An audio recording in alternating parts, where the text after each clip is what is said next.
আসসালামু আলাইকুম। গোবর্ধনপুর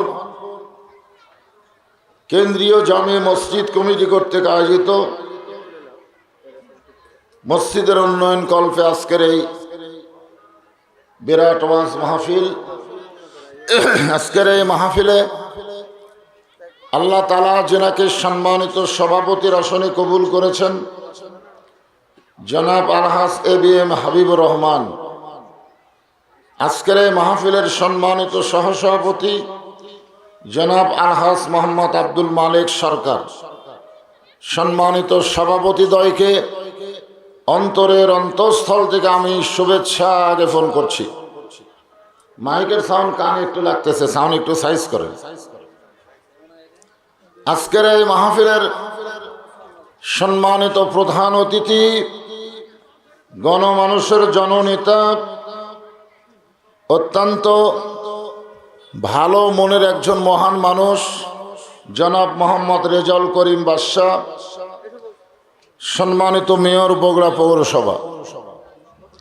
আজকের এই মাহফিলের সম্মানিত বিশেষ অতিথিবৃন্দ, সুধীজন, সম্মানিত উপদেষ্টা, সম্মানিত পৃষ্ঠপোষকতায় যিনারা রয়েছেন, সার্বিক তত্ত্বাবধানে যেনাদের নাম বিজ্ঞাপনে রয়েছে, সকলকেই অন্তরের অন্তঃস্থল থেকে আমি শুভেচ্ছা জ্ঞাপন করছি।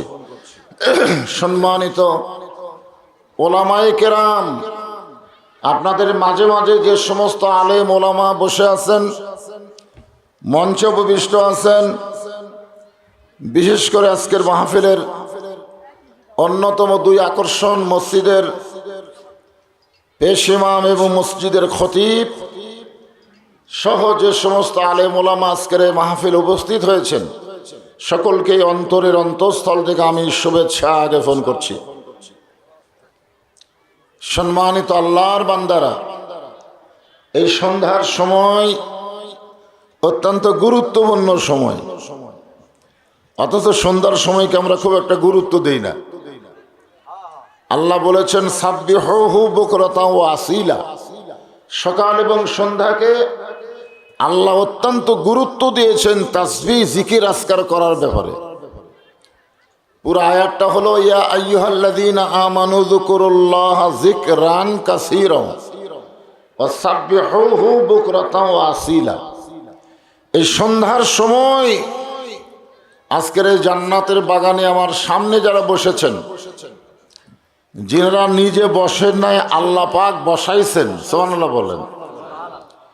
কারণ বান্দা বান্দির দ্বারা যখন কোনো ভালো কাজ হয়, এ কাজকে বান্দা বান্দি করে না, আল্লাহ করায়। জবান খুলে বলেন, কে করায়? কতক সময় জবান বন্ধ রাখা ঠিক না। আমরা অযথা কথা বলি, কিন্তু জবান যখন বলা লাগবে তখন বলি না।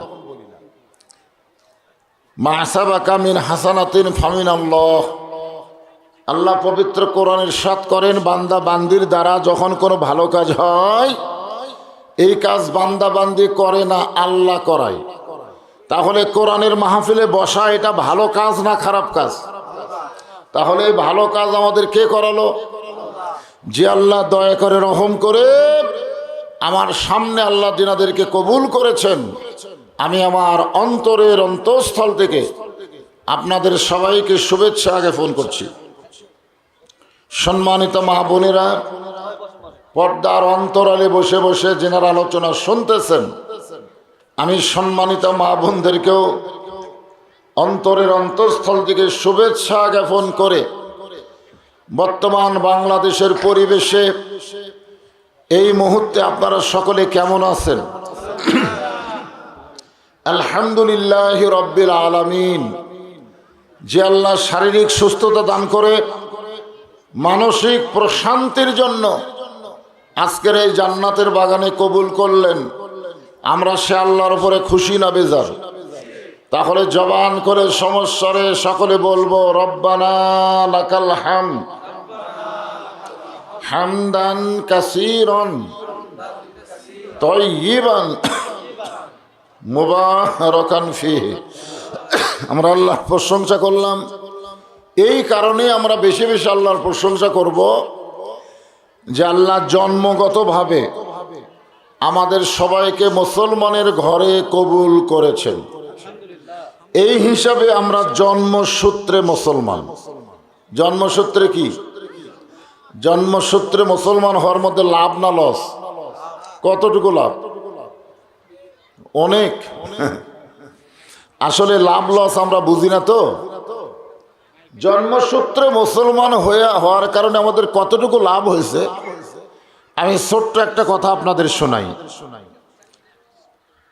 আল্লাহ তাআলা আমাদের নবীকে এই দুনিয়াতে প্রেরণ করেছেন শুধু নবী হিসাবে না, রাসূল নিজেই বলেছেন ইন্নী বুইসতু মুআল্লিমান, নিশ্চয় আমি প্রেরিত হয়েছি শিক্ষক হিসাবে।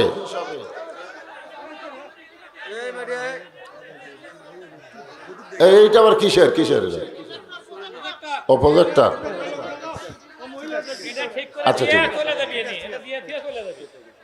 এগুলো আগে করা লাগতো, বুঝো না? হ্যাঁ হ্যাঁ, হইচই না, দেখা যাচ্ছে তো, যাচ্ছে না? হ্যাঁ, একটু ডিস্টার্ব হয়তো, তারপরেও আমরা কত বিপদ আপদ মুসিবত নিয়ে বেঁচে আছি, জোরে কোন ঠিক কিনা? হ্যাঁ, তো যে কথা বলতেছিলাম যে আল্লাহ তাআলা আমাদের নবীকে শুধু নবী হিসাবে এই দুনিয়াতে প্রেরণ করেননি। রাসূল বলেছেন ইন্নী, নিশ্চয় আমি বুইসতু মুআল্লিমান, শিক্ষক হিসাবে প্রেরিত হয়েছি। বলেন সুবহানাল্লাহ। আল্লাহ রাসূলের মাদ্রাসায় যারা ছাত্র ছিল, রাসূল হচ্ছেন শিক্ষক, ছাত্ররা হচ্ছেন সাহাবী। সুবহানাল্লাহ। আল্লাহ রাসূল বলেছেন লিতাম্মিমা মাকারিমাল আখলাক, আমার মাদ্রাসার যারা ছাত্র হয়েছে তারা চরিত্রের সার্টিফিকেটে গোল্ডেন A+ পেয়েছে। চরিত্র। আপনারা বলেন মানুষের সবচাইতে দামি সম্পদের নাম কি? আরো জোরে কন। আমাদের বাংলাদেশের খবর কি? চরিত্র। নবীর 1 নম্বর ছাত্র হযরত আবু বকর রাদিয়াল্লাহু তাআলা আনহু মসজিদের মধ্যে ঢুকতেছেন। খুব খেয়াল করবেন, আজকের আলোচনা কিন্তু মসজিদকে কেন্দ্র করে হবে, মসজিদকে কেন্দ্র করে আলোচনা হবে। কারণ মসজিদের মধ্যে কোনো দল নাই, জোরে কোন ঠিক কিনা? দল আছে? আমি নিজের চোখে দেখছি। আমি ঢুকতে যাচ্ছি, ইতিমধ্যে দেখি 3 জন মুসল্লি মসজিদের ঘড়ি দেখতেছে, জামাতের সময় হয়েছে কিন্তু কোনো হুজুর নাই। জোরে কোন কি নাই? এখন হুজুর ছাড়াই ইমামতি করবে কে? আমি ঢুকতে গিয়ে চিন্তা করলাম এই মুহূর্তে আমার ঢোকা চলবে না, দেখি এরা কি করে। আমি খুব খেয়াল করে দেখলাম 3 জন মুসল্লির মধ্যে একজন আওয়ামী লীগ, একজন কি, একজন বিএনপি আর একজন জামাত ইসলাম। 3 মুসল্লি 3 দল করে, কিন্তু এক ঘরে। সুবহানাল্লাহ। ঘর কয়টা? দল কয়টা? 3টে। এখন জামাত ইসলামের যে মুসল্লি আবার খুব চালাক, কারণ বাংলাদেশে আপনারা মানেন বা না মানেন জামাত ইসলাম হচ্ছে অলরাউন্ডার। ধরে কোন কি রাউন্ডার? অলরাউন্ডার। অলরাউন্ডার বোঝেন? ক্রিকেট খেলা যারা দেখেন দেখবেন মোস্তাফিজ একজন খেলোয়াড় আছে, এ কিন্তু খালি বল করে, ব্যাটর যায় কি করে, ধরা খায়। আর সাকিব আল হাসান বলও করে, ব্যাটও করে। সাকিব হাসান লাগবে না, আমাদের বগুড়ার মোস্তাফিজ, তার নাম কি, ব্যাটারটার নাম কি? ও মুশফিক। মুশফিক খুব খাটো। একদিন আমার সঙ্গে সেলফি তুলবার গেছে, দেখি আমার এই পর্যন্ত হয়েছে। কারণ এর কারণে, এই মুশফিকের কারণে আমাদের বগুড়াকে যেমন গোটা বাংলাদেশ চেনে, এই কালো বক্তার কারণেও কিন্তু বগুড়াকে গোটা বাংলাদেশ চেনে। তো আপনারা বলেন মোস্তাফিজ কি অলরাউন্ডার? অলরাউন্ডার না, ও খালি ব্যাট বল করে, ব্যাটর যে পারে না। আর এই মুশফিক বলও করে না, উইকেট ধরে এবং ব্যাটও করে, একে বলা হয় অলরাউন্ডার। এখন জামাত ইসলাম আওয়ামী লীগকে বলছে যে ভাই তোর দল ক্ষমতায় আছে, তুই সামনে যা। আওয়ামী লীগ বলতেছে আমি মাঝে মধ্যে নামাজ পড়ি কিন্তু পড়াবার পারি না। বিএনপি বলতেছে আমি খুব বেশি বললাম আকামত দেই কিন্তু সামনে যাই না। আর জামাত ইসলাম কয় যে আমি সবই পারি। তা আওয়ামী লীগ বলতে তাহলে তুই সামনে যা, সামনে যা। মসজিদ কেন্দ্রিক কিন্তু আজকের মাহফিল। তো জামাত ইসলাম বলতেছে ভাইজান আমি তো সামনে যাব, কিন্তু তোমরা নিয়ত করবা কি? নিয়তের মধ্যে কিন্তু একটা দায়িত্ব বেহাজাল ইমাম আছে না নাই? তা আমাকে কি তোমরা নেতা মানবা? তখন বলতেছে বাহিরের কথা ভিতরে বলা যাবে না। আমি আওয়ামী লীগ, তুই বিএনপি, তুই জামাত, এটা বাইরের কথা। মসজিদের ভিতরের কথা হলো আমরা সব দল ভাঙ্গা এক কাতার হবার চাই। ধরে কেন সুবহানাল্লাহ। তো এখানে মসজিদের ভিতরের কথা হবে। মসজিদ কার ঘর? আরো জোরে বলেন। কিন্তু বাংলাদেশ তো আল্লাহর না, গোটা বাংলাদেশকে আল্লাহর? আর কথা হয় না। মসজিদ আল্লাহর এটা যেমন বিশ্বাস করেন, গোটা বাংলাদেশ যে আল্লাহর এইটা তেমন বিশ্বাস আমরা করি। আপনারা কি বগুড়ার ভাষা বোঝেন না? গোটা বাংলাদেশে ওয়াজ করতেছি, সবাই তো আমার ভাষা বোঝে, কথা কয়। আপনার কথা কন না কেন? বগুড়ার একটা বক্তা আছে রুহুল আমিন যুক্তিবাদী, খালি কন কথা কন কথা কন, খালি কথা কয় না। এই কথা কন না কে? কথা কয় মানে এত বোবা হয়ে গেছে বগুড়ার মানুষ, কথা কবার চায় না, মনে করে কি জানি হয়। কিছুই হবে না, জবান খুলে কথা বলা লাগবে। জোরে কোন ঠিক? খালি কথা না বলার কারণে মুসলমানের ঘরে হিন্দুকের পূজার বাদ্য বাজতেছে, খালি কথা না বলার কারণে। কথা কয় না। বউ স্টার জলসা জি বাংলা দেখে, স্বামী কিছু কয় না। আর এই নাটক দেখবার যায় হিন্দুকের পূজার বাদ্য আমাদের ঘরের মধ্যে লোল লোল করে বাজতেছে, খালি কথা না খাওয়ার কারণে। যে বউটা বাংলাদেশের কোনো চ্যানেল দেখে না, খালি ভারতের চ্যানেল দেখে, তাহলে আপনার বউ কি বাংলাদেশি না ভারতী? এক মুক্তিযোদ্ধা, আমার এলাকার এক মুক্তিযোদ্ধা মুরগির দোকানে যায়, বলতেছে পাকিস্তানি মুরগি আছে। কে রে মুক্তিযোদ্ধা, তুই পাকিস্তানি মুরগি খুঁজিস কেন? পাকিস্তানের হচ্ছে রাজাকার। জোরে কোন কথা ঠিক কিনা? ওই সরাসরি বলতেছে, মুক্তিযোদ্ধা বলতেছে পাকিস্তানি মুরগি আছে। হায় হায়, আমাদের দেশের তো অবস্থা হয়েছে ভাই। এখন কি বলতেছে আমি শোনেন। আবু বকর রাদিয়াল্লাহু মসজিদের মধ্যে ঢুকবেন, এমন সময় দেখে মসজিদের ভিতরে আল্লাহর নবী বসে আছেন। শুধু নবী বসে নাই, নবীর দুই উরাতের উপরে নবীর দুইটা নাতি বসে খেলা করতেছে। এই দুই উরাতের উপরে দুইটা নাতি বসে খেলা করতেছে। খেলা ছোট নাতি নবীর দাড়ি ধরে টান মারতেছে। ছোট একজন নাতি, তার নাম হলো হোসাইন। তার নাম কি? নবীর দাড়ি ধরে টান মারতেছে। আর বড় নাতি হাসান মাথার টুপি খুলে ফেলে দিচ্ছে।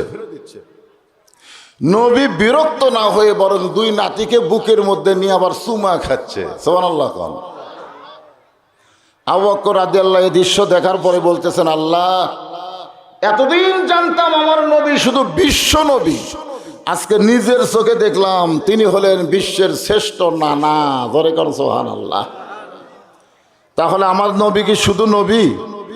একজন কি শ্রেষ্ঠ নানা।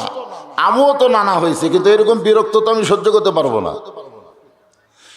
আল্লাহর নবী শুধু শ্রেষ্ঠ নানা নয়, নবীর বিবিরা বলেছে আমাদের নবী হলেন পৃথিবীর শ্রেষ্ঠ স্বামী। ধরে কোন সুবহানাল্লাহ। সাহাবীরা বলেছেন আমার নবী হলেন শুধু নবী না, বিশ্ব নবী। বদরের প্রান্তরে সৈন্যরা বলেছেন আমাদের নবী হলেন বিশ্বের শ্রেষ্ঠ সেনাপতি। আর মদিনার মানুষেরা বলেছেন আমাদের নবী হলেন বিশ্বের শ্রেষ্ঠ রাষ্ট্রপতি। ধরে কোন সুবহানাল্লাহ। আপনি যে দিকে যাবেন আমাদের নবীকে সেই দিকে কয় নম্বরে দেখবেন? 1 নম্বর। এই জন্যই তো আল্লাহ বলেছেন লাকাদ কানা লাকুম ফি রাসূলিল্লাহি উসওয়াতুন হাসানাহ। যদি তোমরা সফলতা পাওয়ার চাও, দুনিয়ার সমস্ত পেনশনেতার চামচারি না করে বিশ্ব নবীকে তোমাদের আদর্শের নেতা হিসাবে গ্রহণ করে নাও। এ কথা কার? কে তোরকে ঠিক হয় না কে রে? লোকজন তো সব আসলে আমাদের মন বোঝেন না। ওদের মমতাজ কইছে, মনে যদি পছন্দ ধরে গন্ধ কিরে পাওয়া যায়, চোখে তারে যায় না দেখা, ওষুধ দিবা কোন জায়গায়। আমাদের মনটা নষ্ট হয়ে গেছে, বুঝলেন? কারণ ওয়াজটা তো মনের মাধ্যমে শুনতে হবে, তাহলে কান দিয়ে শুনলে হবে না। মনোযোগ, মনোযোগ, মন যোগ করা লাগবে। তো মনোযোগ নষ্ট করে দেয় এগুলো ছেলেরা। আর আসবে না কেউ, যা হয় হবে। মেয়ে মানুষ বক্তা দেখেও আর শোনা লাগবে, এটা কোন হাদিসে আছে? আমরা ফতুয়া দেই না, দিলে বিপদে দেই না, কিন্তু বক্তা দেখেও আর শোনা লাগবে, এটা কোন হাদিসে আছে? রে বেশি আর একবার আসলে কিন্তু আউট করে দেব। তাহলে কি বলতেছিলাম? আবু বকর রাদিয়াল্লাহু আসমানের দিকে তাকায় বললেন, আল্লাহ, আমার নবী শুধু বিশ্ব নবী নয়, আমার নবী হলেন পৃথিবীর 1 নম্বর নানা। সুবহানাল্লাহ কত মনে হয় অসুবিধা আছে নাকি? কারণ বাংলাদেশে 2টা তসবিহ সব দলের লোকেরাই কয়, সুবহানাল্লাহ আলহামদুলিল্লাহ, সুবহানাল্লাহ আলহামদুলিল্লাহ, সুবহানাল্লাহ আলহামদুলিল্লাহ, কিন্তু আল্লাহু আকবার সবাই কয় না। আল্লাহু আকবার সবাই বললে কেউ বলতে পারতো না যে এটা অমুক দলের স্লোগান, এটা বলতে পারতো? আমাদের বাংলাদেশে কিন্তু এরকম কথা কইছে, আল্লাহু আকবার হলো জামাত শিবিরের স্লোগান। তা আমি কি আল্লাহু আকবার কবার কইতেছি তাই? সুবহানাল্লাহ কত অসুবিধা কোথায়?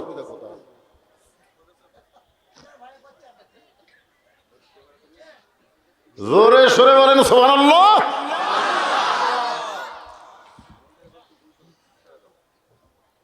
এমন সময় হযরত ওমর মসজিদের মধ্যে ঢুকবেন, নবীর মাদ্রাসার 2 নম্বর ছাত্র হযরত ওমর মসজিদের মধ্যে ঢুকবেন। আবু বকর রাদিয়াল্লাহকে দেখে বললেন, ভাইজান, আপনি মসজিদের মধ্যে না ঢুকে দরজার দাঁড়িয়ে আছেন কেন, জানতে চাই। আবু বকর বললেন, ওমর, একটাবার ভিতর দিকে লক্ষ্য করো, একটাবার ভিতর দিকে লক্ষ্য করো।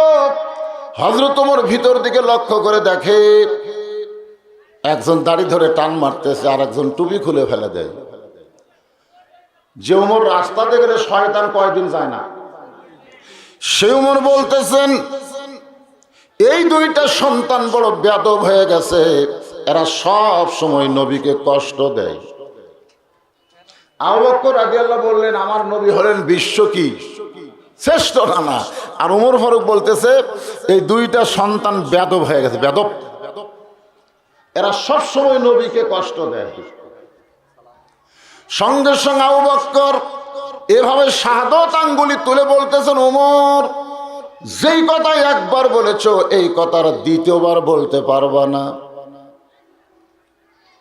এভাবে আঙ্গুল তুলে বলতেছে, যে কথা একবার বলছো এ কথার দ্বিতীয়বার বলতে পারবা না। হযরত ওমর 2 ধাপ পিছনে গেছে। 2 ধাপ পিছনে যাওয়ার কারণ হলো নরম মানুষ গরম হইয়া আঙ্গুল তুলেছে। আল্লাহ রাসূল বলেছেন, আমার 4 জন সাহাবী 1 নম্বর। 4 জন কয় নম্বর? সাহাবীরা বললেন, হুজুর 4 জন 1 নম্বর কেমনে হয়? আল্লাহ নবী বললেন, নরমে 1 নম্বর হলো আবু বকর, আর গরমে 1 নম্বর হলো ওমর, সম্পদে 1 নম্বর হলো ওসমান, আর জ্ঞানী 1 নম্বর হলো হযরত আলী। তাহলে 4 জন কয় নম্বর? যিনি শাহাদত আঙ্গুল তুলে বলতেছে, ওমর, যেই কথা একবার কইছো এই কথা দ্বিতীয়বার কবা না। নরম মানুষ গরম হয়ে গরম মানুষকে হুমকি দিছে। গরম মানুষ 2 ধাপ পিছনে গিয়ে বলতেছে, আবু বকর ভাই, আপনাকে তো এইরকম গরম আমি কোনোদিন দেখি নাই।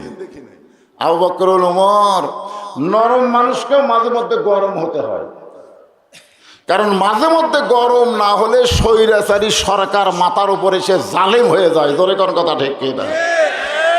কিন্তু আমরা ও যে নরম হচ্ছি ভাই, 90-এর পর থেকে আমাদের মধ্যে আর কোনো চ্যাত নাই। জোরে কোন কথা ঠিক কি না? আরে কার দাম বাড়লো কার দাম কমলো সেটা পরকার কথা।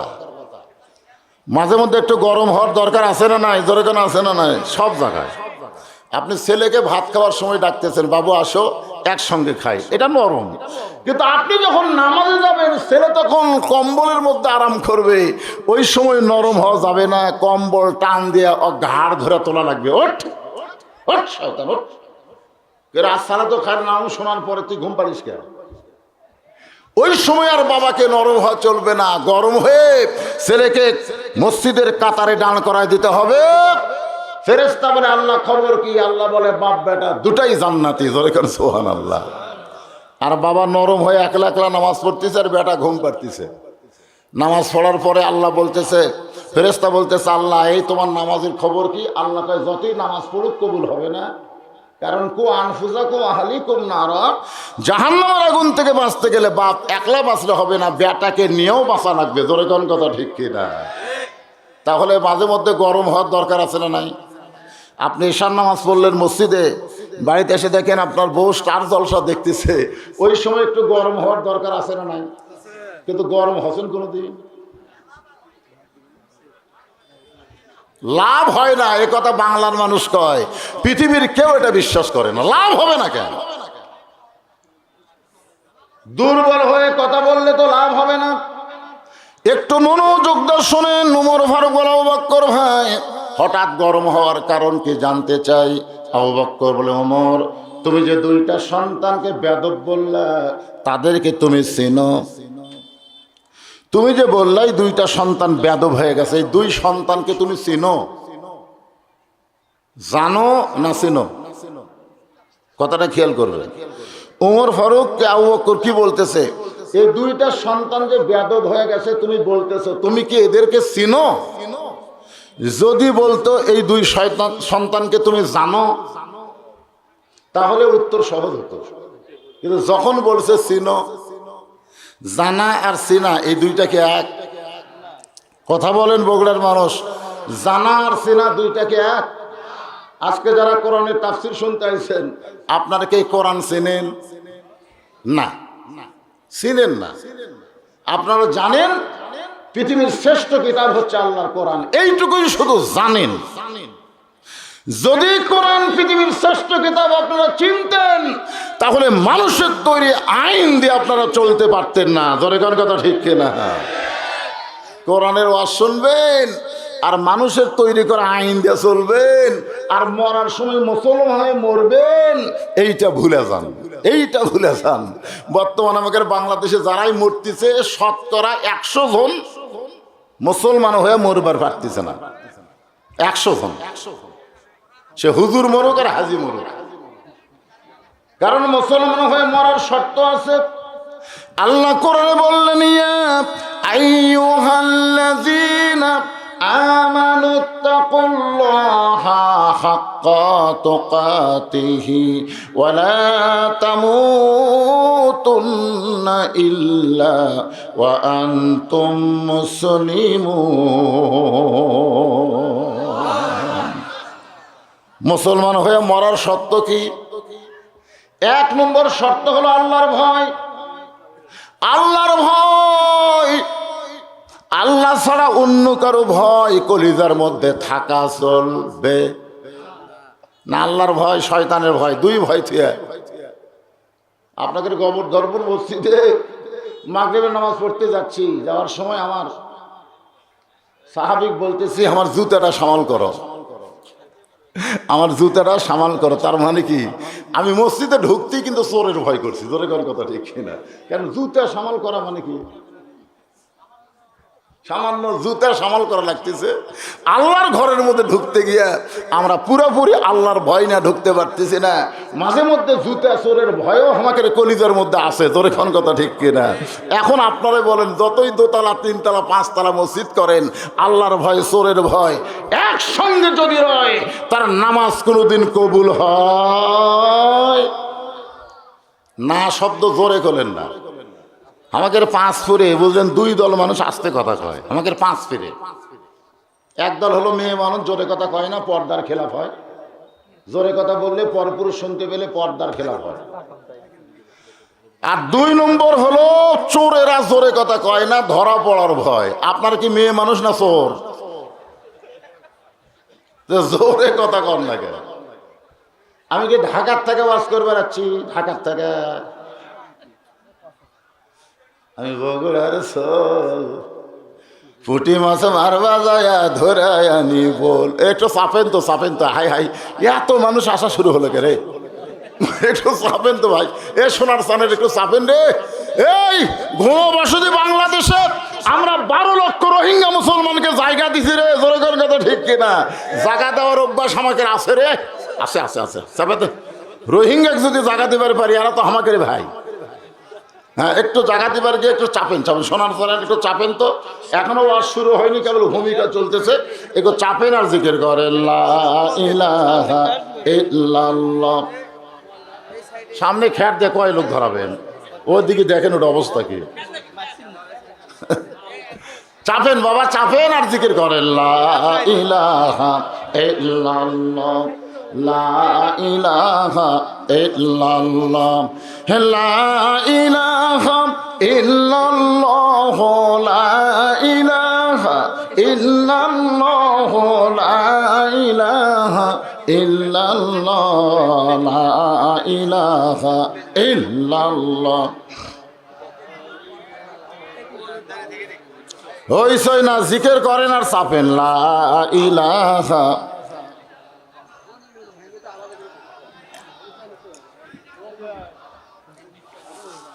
লা ইলাহা ইল্লাল্লাহ মুহাম্মাদুর রাসূলুল্লাহ।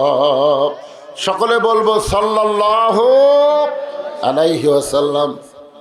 তাহলে হযরত আবু বকর কি বলতেছে?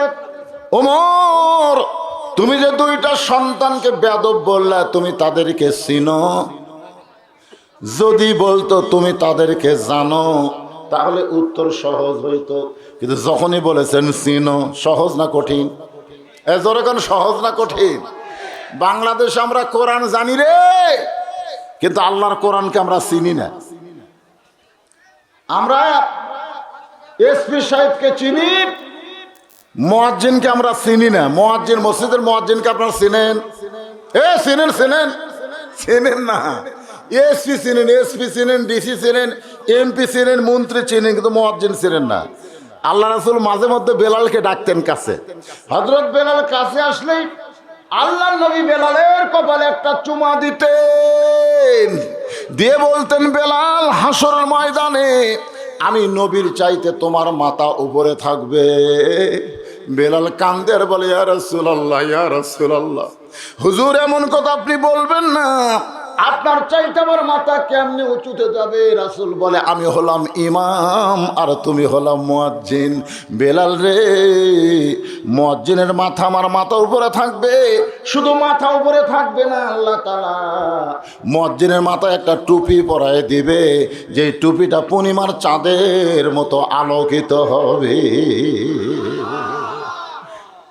একটা আলেম যদি কোনো গ্রাম দিয়ে হাঁটে যায়, ওই গ্রামের কবরে আযাব আল্লাহ মাফ করে দেয়। এসপি সাহেব, ডিসি সাহেব, এমপি সাহেব হাঁটে গেলে কয়দিন মাফ হবে? আর মৌলবি যদি যায়, সবাই জোরে গেলে কয় দাওয়াত পাচ্ছে, আসতে গেলে কয় আজকে পেট ভরে খাচ্ছে রে, লুলবার পারতেছে না রে। সেই বাংলাদেশে আমি ওয়াজ করতেছি, চিনো ওমর ফারুক আর আবু বকর, এই 2 সন্তানকে আমি চিনবো না কেন? এরা হলো আলিয়ার ফাতেমার সন্তান। হাসান হোসেন কার সন্তান? জোরে কোন? আলীর সন্তান। এই 2টা হচ্ছে আলীর সন্তান। কিন্তু উমর ফারুক বলেছেন আলী আর ফাতেমার সন্তান। যখন মরহুম প্রেসিডেন্ট জিয়াউর রহমান ছিল, মরহুম শেখ মুজিবুর রহমান ছিল, এবং মরহুম চাচা এরশাদ ছিল, ওই সময় যারা বিয়ে করছে তাদের কাজী সাহেব বলছে, তোমার বাপের নাম কি? বাপের নাম কি? বলে অমুক, বিয়ে হয়ে গেছে। কিন্তু এরপরে যারা ক্ষমতা চাচ্ছে, আসার পরে কাজী সাহেব ভুলেও হয়নি যে খালি তোমার বাপের নাম কি, বলেছে তোমার বাপের নাম কি, মায়ের নাম কি? জোরে কোন কথা ঠিক কিনা? আমার বিয়া খালি বাপের নাম দেওয়া আছে, আর আমার জামাইয়ের বিয়াত বাপও লাগছে, মাও লাগছে। এইগুলো কে রে? আমাদের বিয়া খালি বাপ দেওয়া হলো। বাবা আনন্দে মাতিয়া সাগরে ভাসাইয়া সেই যে চইলা যায়, খবর লয় না মাজন ধরিয়া উদরে, কতই কষ্ট করে 10 মাস পরে পায় প্রসবের বেদনা। সন্তানের ব্যাপারে বাপের চাইতে মায়ের গুরুত্ব কম না বেশি? যারা বলবেন না তাদের বিপদ আছে। জবান খোলো কোন, সন্তানের ব্যাপারে বাপের চাইতে মায়ের গুরুত্ব কম না বেশি? বেশি। আবু বকর ওমর শুধু আলী ফাতেমার সন্তান বললে হবে না, এই দুই সন্তানের আরো পরিচয় আছে। ওমর ফারুক বললেন এই দুইটার অন্য কোনো পরিচয় তো আমি জানি না। আবু বকর বলে ওমর তাহলে বলো তো কত বছর বয়সে তুমি ঈমান গ্রহণ করছো? ওমর ফারুক বললেন 27 বছর বয়সে ঈমান গ্রহণ করেছি। আবু বকর বলে আমি 35 বছর বয়সে ঈমান গ্রহণ করেছি। এখন বলো ওমর ঈমান গ্রহণ করার আগে তুমি কি ছিলা? ওমর ফারুক বলে আমি কাফের ছিলাম। আবু বকর বলে আমিও কাফের ছিলাম। তাহলে তোমার জীবনের 27 বছর, আমার জীবনের 35 বছর, আমরা দুইজন কুফরি হালে কাটাইছি। আর যে দুইটা সন্তানকে তুমি বেদব বলতেছো এরা জন্মসূত্রে জান্নাতি হয়ে জন্মেছে। ওমর ফারুক বলে আবু বকর ভাই এই চিন্তা তো আমি কোনোদিন করি নাই। তো চিন্তা করবো না কেন? আজকে যারা এখানে আমরা বসেছি একটাবার চিন্তা করে দেখেন, জন্মসূত্রে আমরা মুসলমানের ঘরে জন্ম নিয়েছি। তোর এখানে কথা ঠিক কিনা? আমাকে দাম আছে না নাই? খালি হিন্দুর ঘরে জন্ম হলে ঠেলা বুঝতে, ঠেলা কাক্ক হয়। আল্লাহ কোরআনে বলেছেন ওয়ামাইয়াবতাগি গায়রাল ইসলাম দীনান ফালাই ইউকবালা মিনহু। ইসলাম ছাড়া অন্য কোন ধর্ম কেউ যদি গ্রহণ করে আল্লাহ বলেছেন লা ইউকবালা মিনহু, লা ইউকবালা, লা ইউকবালা, আমি কখনোই সেইটা কবুল করব না। এই আয়াত দিয়ে আল্লাহ বুঝাইলেন পৃথিবীতে ধর্ম কয়টা? আরো জোরে গ। এই আয়াত নিয়ে আমি সাপাহার ওয়াজ করতেছি। সাপাহারের বর্তমানে যিনি এমপি উনি আবার খাদ্যমন্ত্রী সাধন কুমার রায়, আবার হিন্দু মানুষ। জোরে কোন কি মানুষ? আই রে আই বাধা দিছে, হুজুর কয় কি রে এক ইসলাম ছাড়া অন্য কোনো ধর্ম নাই? আমি বললাম আমার কথা না, কথা কার? আরো জোরে বলেন। আল্লাহর কোরআনের মাহফিলে আল্লাহর কথা বলার দরকার আছে না নাই? তাহলে আমরা বলবো একটাই মাত্র ধর্ম, তার নাম হলো ইসলাম। ইন্নাদ্দীনা ইনদাল্লাহিল ইসলাম। সেই ধর্মের মধ্যে আমরা জন্ম নিয়েছি। আমাদের ভাগ্য ভালো না খারাপ? এজন্য সবাই জোরে সোরে আরেকবার বলি আলহামদুলিল্লাহ। মনের ঘরে তালা দিয়া চাবি নিয়া আছেন সাই। গান গাচ্ছি, গানটা খালি খেয়াল করে শোনেন। মনের ঘরে তালা দিয়া চাবি নিয়া আছেন সাই, আমি অধম শব্দ কি তার হুকুম ছাড়া বাইরে যাই, হুকুম ছাড়া বাইরে যাই। আমার দুই কান্দে দুই মুহুরি, দুই কান্দে দুই সিসি ক্যামেরা। সকালে এসে গল্প দিচ্ছে ভাই তুই কয়টা মারছু? আমি এক মুড়ি মারছি। এক মুড়ি মারছি, একলাই এক মুড়ি মারছি। তুই কয়টা?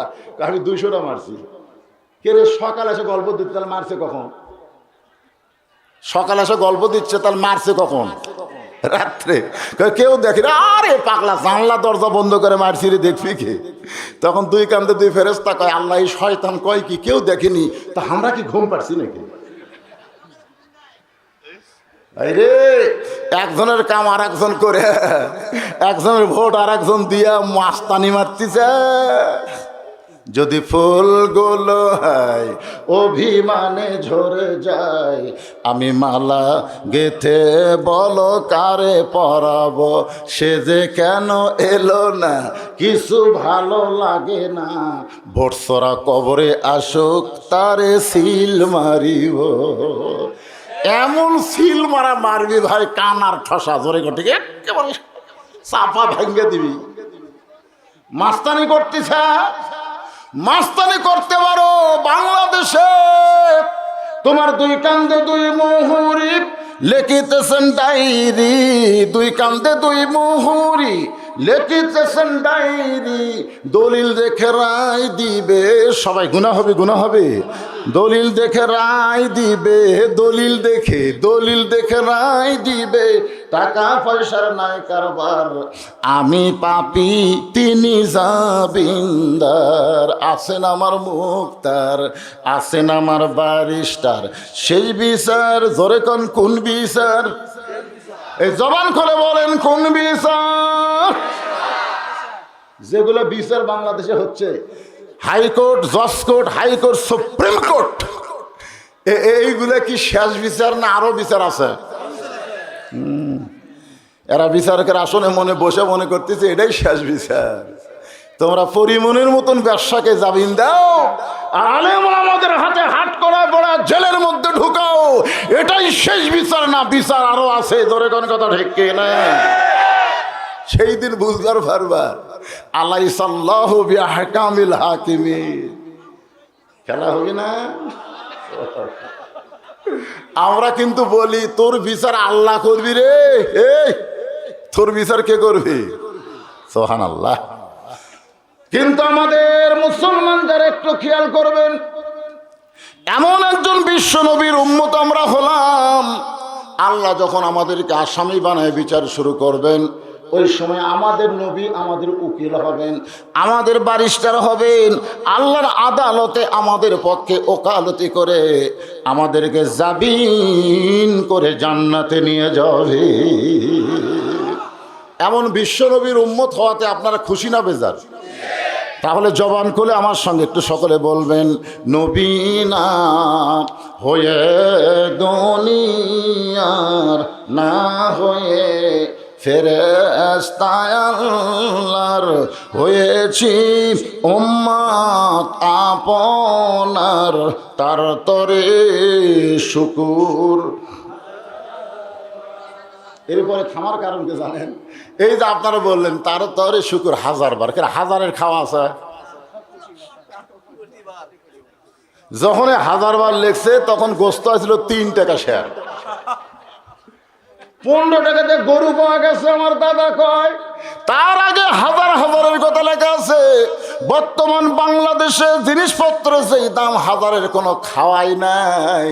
এই সময় 1000 বার বলবো না, আমরা বলবো কোটি বার। জোরে বলেন ঠিক কিনা? তারপরে শুকুর কোটি বার আলহামদুলিল্লাহ। এখন আসেন, যে কোরআন থেকে আপনারা ওয়াজ শুনবেন, তাফসীর শুনবেন, সেই কোরআনের মধ্যে খুব খেয়াল করবেন। খালি তো জানেন, দেখছেন না, এখনো দেখেননি তো। আমার সাথে একটু বলেন, এখনই আলোচনা শুরু হবে, তার আগে এই স্বীকারোক্তিটা আপনাকে দিতে হবে। 1 নম্বর স্বীকারোক্তি হলো, এই কোরআনে কোনো সন্দেহ, এই কোরআনে কোনো ধোঁকা, এই কোরআনে কোনো গোজামিল। মাশাআল্লাহ, 3টা নাই কছেন। সন্দেহ নাই, ধোঁকা নাই, গোজামিল নাই। সেই কোরআন থেকে আমি আপনাদের সামনে আলোচনা করতেছি। ফালিয়াবুদু রাব্ব হাযাল বাইত আল্লাযী আত'আমাহুম মিন জু'ইন ওয়া আমানাহুম মিন খাউফ। কোন নেতা যদি বলে 23 সাল দুর্ভিক্ষের বছর, না, কেউ যদি কয়, আমাদের বাংলাদেশে এরকম কিন্তু বলা বলি শুরু হচ্ছে, যেরকম ঠিক কি না? 23 সাল হলো দুর্ভিক্ষের বছর। আর আল্লাহ এখানে কি বলতেছে? আল্লাহ বলতেছে এই ঘরের মালিকের যারা গোলামি করবে, এই ঘর মানে গোবর্ধন মসজিদের মালিককে। আরো জোরে বলেন, এই ঘরের মালিকের যারা গোলামি করবে, আল্লাহ তাদেরকে সঙ্গে সঙ্গে 2টা পুরস্কার দিবে। 1 নম্বর পুরস্কার হলো যাবতীয় রিজিকের পেরেশানি আল্লাহ দূর করে দিবে, যাবতীয় রিজিকের পেরেশানি আল্লাহ দূর করে দিবে। আর 2 নম্বর পুরস্কার হলো সমস্ত ভয় ভীতি থেকে আল্লাহ তাকে পুরাপুরি নিরাপত্তা দিয়া দিবে। আপনাকে বিশ্বাস হয়? তাহলে দুর্ভিক্ষ দূর করতে গেলে 1 নম্বর যেটা লাগবে সেটা কি? আরো জোরে কর, নামাজ রে। জোরে কর, নাম কি? নামাজ। নামাজ লাগবে। সবাই যদি নামাজি হয়ে যায়, ওমা মিন দাব্বাতিন ফিল আরদি ইল্লা আলাল্লাহি রিজকুহা, পৃথিবীতে এমন কোন বিচরণশীল প্রাণী নাই যার রিজিকের দায়িত্ব আল্লাহ নেন। এই দুর্ভিক্ষ নিয়ে কিন্তু পাখি পশু এরা টেনশন করে না, টেনশন করে খালি মানুষ। জোরে কোন কথা ঠিক কিনা? কি যে দুর্ভিক্ষ, এত কথা তো টেজের উপর চলবি না। হ্যাঁ, টেজের উপর উঠবেন নামবেন, গল্প হবে না, কথা হবে না, খালি ইশারার দ্বারা কাম হবে। আমাদের বাংলাদেশ ইশারা দিয়ে চলতেছে, ইশারা বোঝেন? আমরা যখন যমুনার ওই পারে যাই, ইশারা দিয়ে গাড়ি থামাই, ইশারা দিয়ে গাড়ি ছাড়ে। আমি একদিন বলছিলাম কত প্যান্ট শার্টওয়ালা যায়, তারকে গাড়ি আপনারা ধরেন না, টুপিওয়ালা ধরেন কেন? ইশারা আছে, ইশারা আছে, ওপর থেকে ইশারা আছে। সব চেক চেক করে যখন ছাড়ে তখন ছাড়লেন কেন? ইশারা আছে। ইশারা দিয়ে যদি একটা হুজরো কাটকার পরে ছাড়বার পরে, আর ইশারা দিয়ে একটা মাহফিল চলবি না, কেন? খালি ইশারা হবে, ইশারা, কথা হবি না। কথা খালি আমি আজকে বলে দেবো আর আপনারা হোহা করবেন, ঠিক আছে? এখন আসেন, আসরের নামাজের আযান দিয়েছেন হযরত বেলাল ইবনে রেবাব। পৃথিবীর শ্রেষ্ঠ মুয়াজ্জিন হযরত বেলাল। দুনিয়ার মুয়াজ্জিন আযান দিলে মুসল্লির কান পর্যন্ত যায়, আর হযরত বেলাল যখন আযান দিবে ওই আযানটা আল্লাহর আরশ পর্যন্ত পৌঁছে যায়। আপনারা বলেন তো বেলালের আযানের এত গুরুত্ব কেন? এত গুরুত্ব হওয়ার পিছনে কারণ হলো ইন্নাল্লাযীনা ক্বালু রাব্বুনাল্লাহু সুম্মা ইসতাকামু তাতানাজ্জালু আলাইহিমুল মালায়েকা আল্লা তাখাফু ওয়ালা তাহজানু وأبشروا بالجنة التي كنتم توعدون। হযরত বেলাল যে আল্লাহ আকবার কে আযান দেয়, সে আযান আল্লাহর আরশ পর্যন্ত পৌঁছে কেন? কারণ একটাই, হযরত বেলাল আল্লাহকে কলিজার মধ্যে জায়গা দেওয়ার কারণে ওরা সারাদিন ধরে বেলালকে মেরেছে। শুধু সারাদিন ধরে বেলালকে মারে নাই, বুকের ওপর পাথর চাপা দিয়ে রাখছে সারা রাত। শুধু পাথর চাপা দেয় নাই, ওই জিহ্বাটা টেনে বের করে জিহ্বার মধ্যে পেরেক মারছিল। এরপরে হযরত বেলাল আমার আল্লাহকে ছাড়ে নাই, যার কারণে বেলালের আযান আল্লাহর আরশ পর্যন্ত পৌঁছে যায়। সেই বেলাল আযান দিয়েছে, আল্লাহর নবী ইমামতি করবেন। নবী আমার ইমামতির মেহরাবের মধ্যে ঢুকতেছে, কারণ ইমাম যে জায়গায় ঢোকে সে জায়গার নাম কি? মেহরাব। জোরে বলেন নাম কি? আপনার বলেন তো মেহরাব কেন তৈরি করা হয়েছে? বাংলার মুসলমান, মেহরাবের মধ্যে হুজুরের চেয়ার রাখার জন্যে, মাইক সেট রাখার জন্যে, মেহরাবের মধ্যে টুপি রাখার জন্য মেহরাব কিন্তু তৈরি করা হয় নাই। মেহরাব তৈরি করা হয়েছে কোরআনের একটা আয়াতের ভিত্তিতে। সে আয়াতটা হলো ইয়া আইয়ুহান নাবিয়্যু হারজিল মুমিনিনা আলাল কিতাল। ওগো নবী, যাদের আপনি ইমামতি করতেছেন, যারা আপনার পিছনে 5 ওয়াক্ত নামাজ জামাতের সঙ্গে পড়তেছে, তাদেরকে শুধু নামাজি বানালে হবে না, তাদেরকে স্ট্যান্ডিং আর্মি করে গড়ে তুলতে হবে, সৈন্য করে গড়ে তুলতে হবে। কারণ যে কোনো সময় মক্কার কাফেররা মদিনা আক্রমণ করতে পারে, আর মদিনা যখন আক্রমণ করবে আপনি দোয়া দিয়া দরুদ দিয়া মদিনা রক্ষা করতে পারবেন না। এই মদিনাকে রক্ষা করতে গেলে কাফের বেঈমানদের বিরুদ্ধে অস্ত্র ধরা লাগবে। লিল্লাহি তাকবীর। আজকে দোয়া দিয়ে, খালি দোয়া দিয়ে আমরা সব কিছু সারবার চাচ্ছি। আমার ড্রাইভার কয় হুজুর আপনি নামেন, গাড়ি গ্যারেজে রাখতেছে। এই কই আমাকে গেটে নামা দিছে। আমি গেট খোলার পরই ভাই 4-5টা কুত্তে আমাকে ধরছে। কুত্তে না না বিদেশে ভাই, আর মাদ্রাসার গাছের নিচে আরাম করে। আমার এই কালো জুব্বা দেখে গেছে, কি রাগ আছে, খাও খাও করে আমাকে ধরছে। এমন ধরছে যে আমার মনে হয় জুব্বা ছিঁড়ে ফেলে দিবি।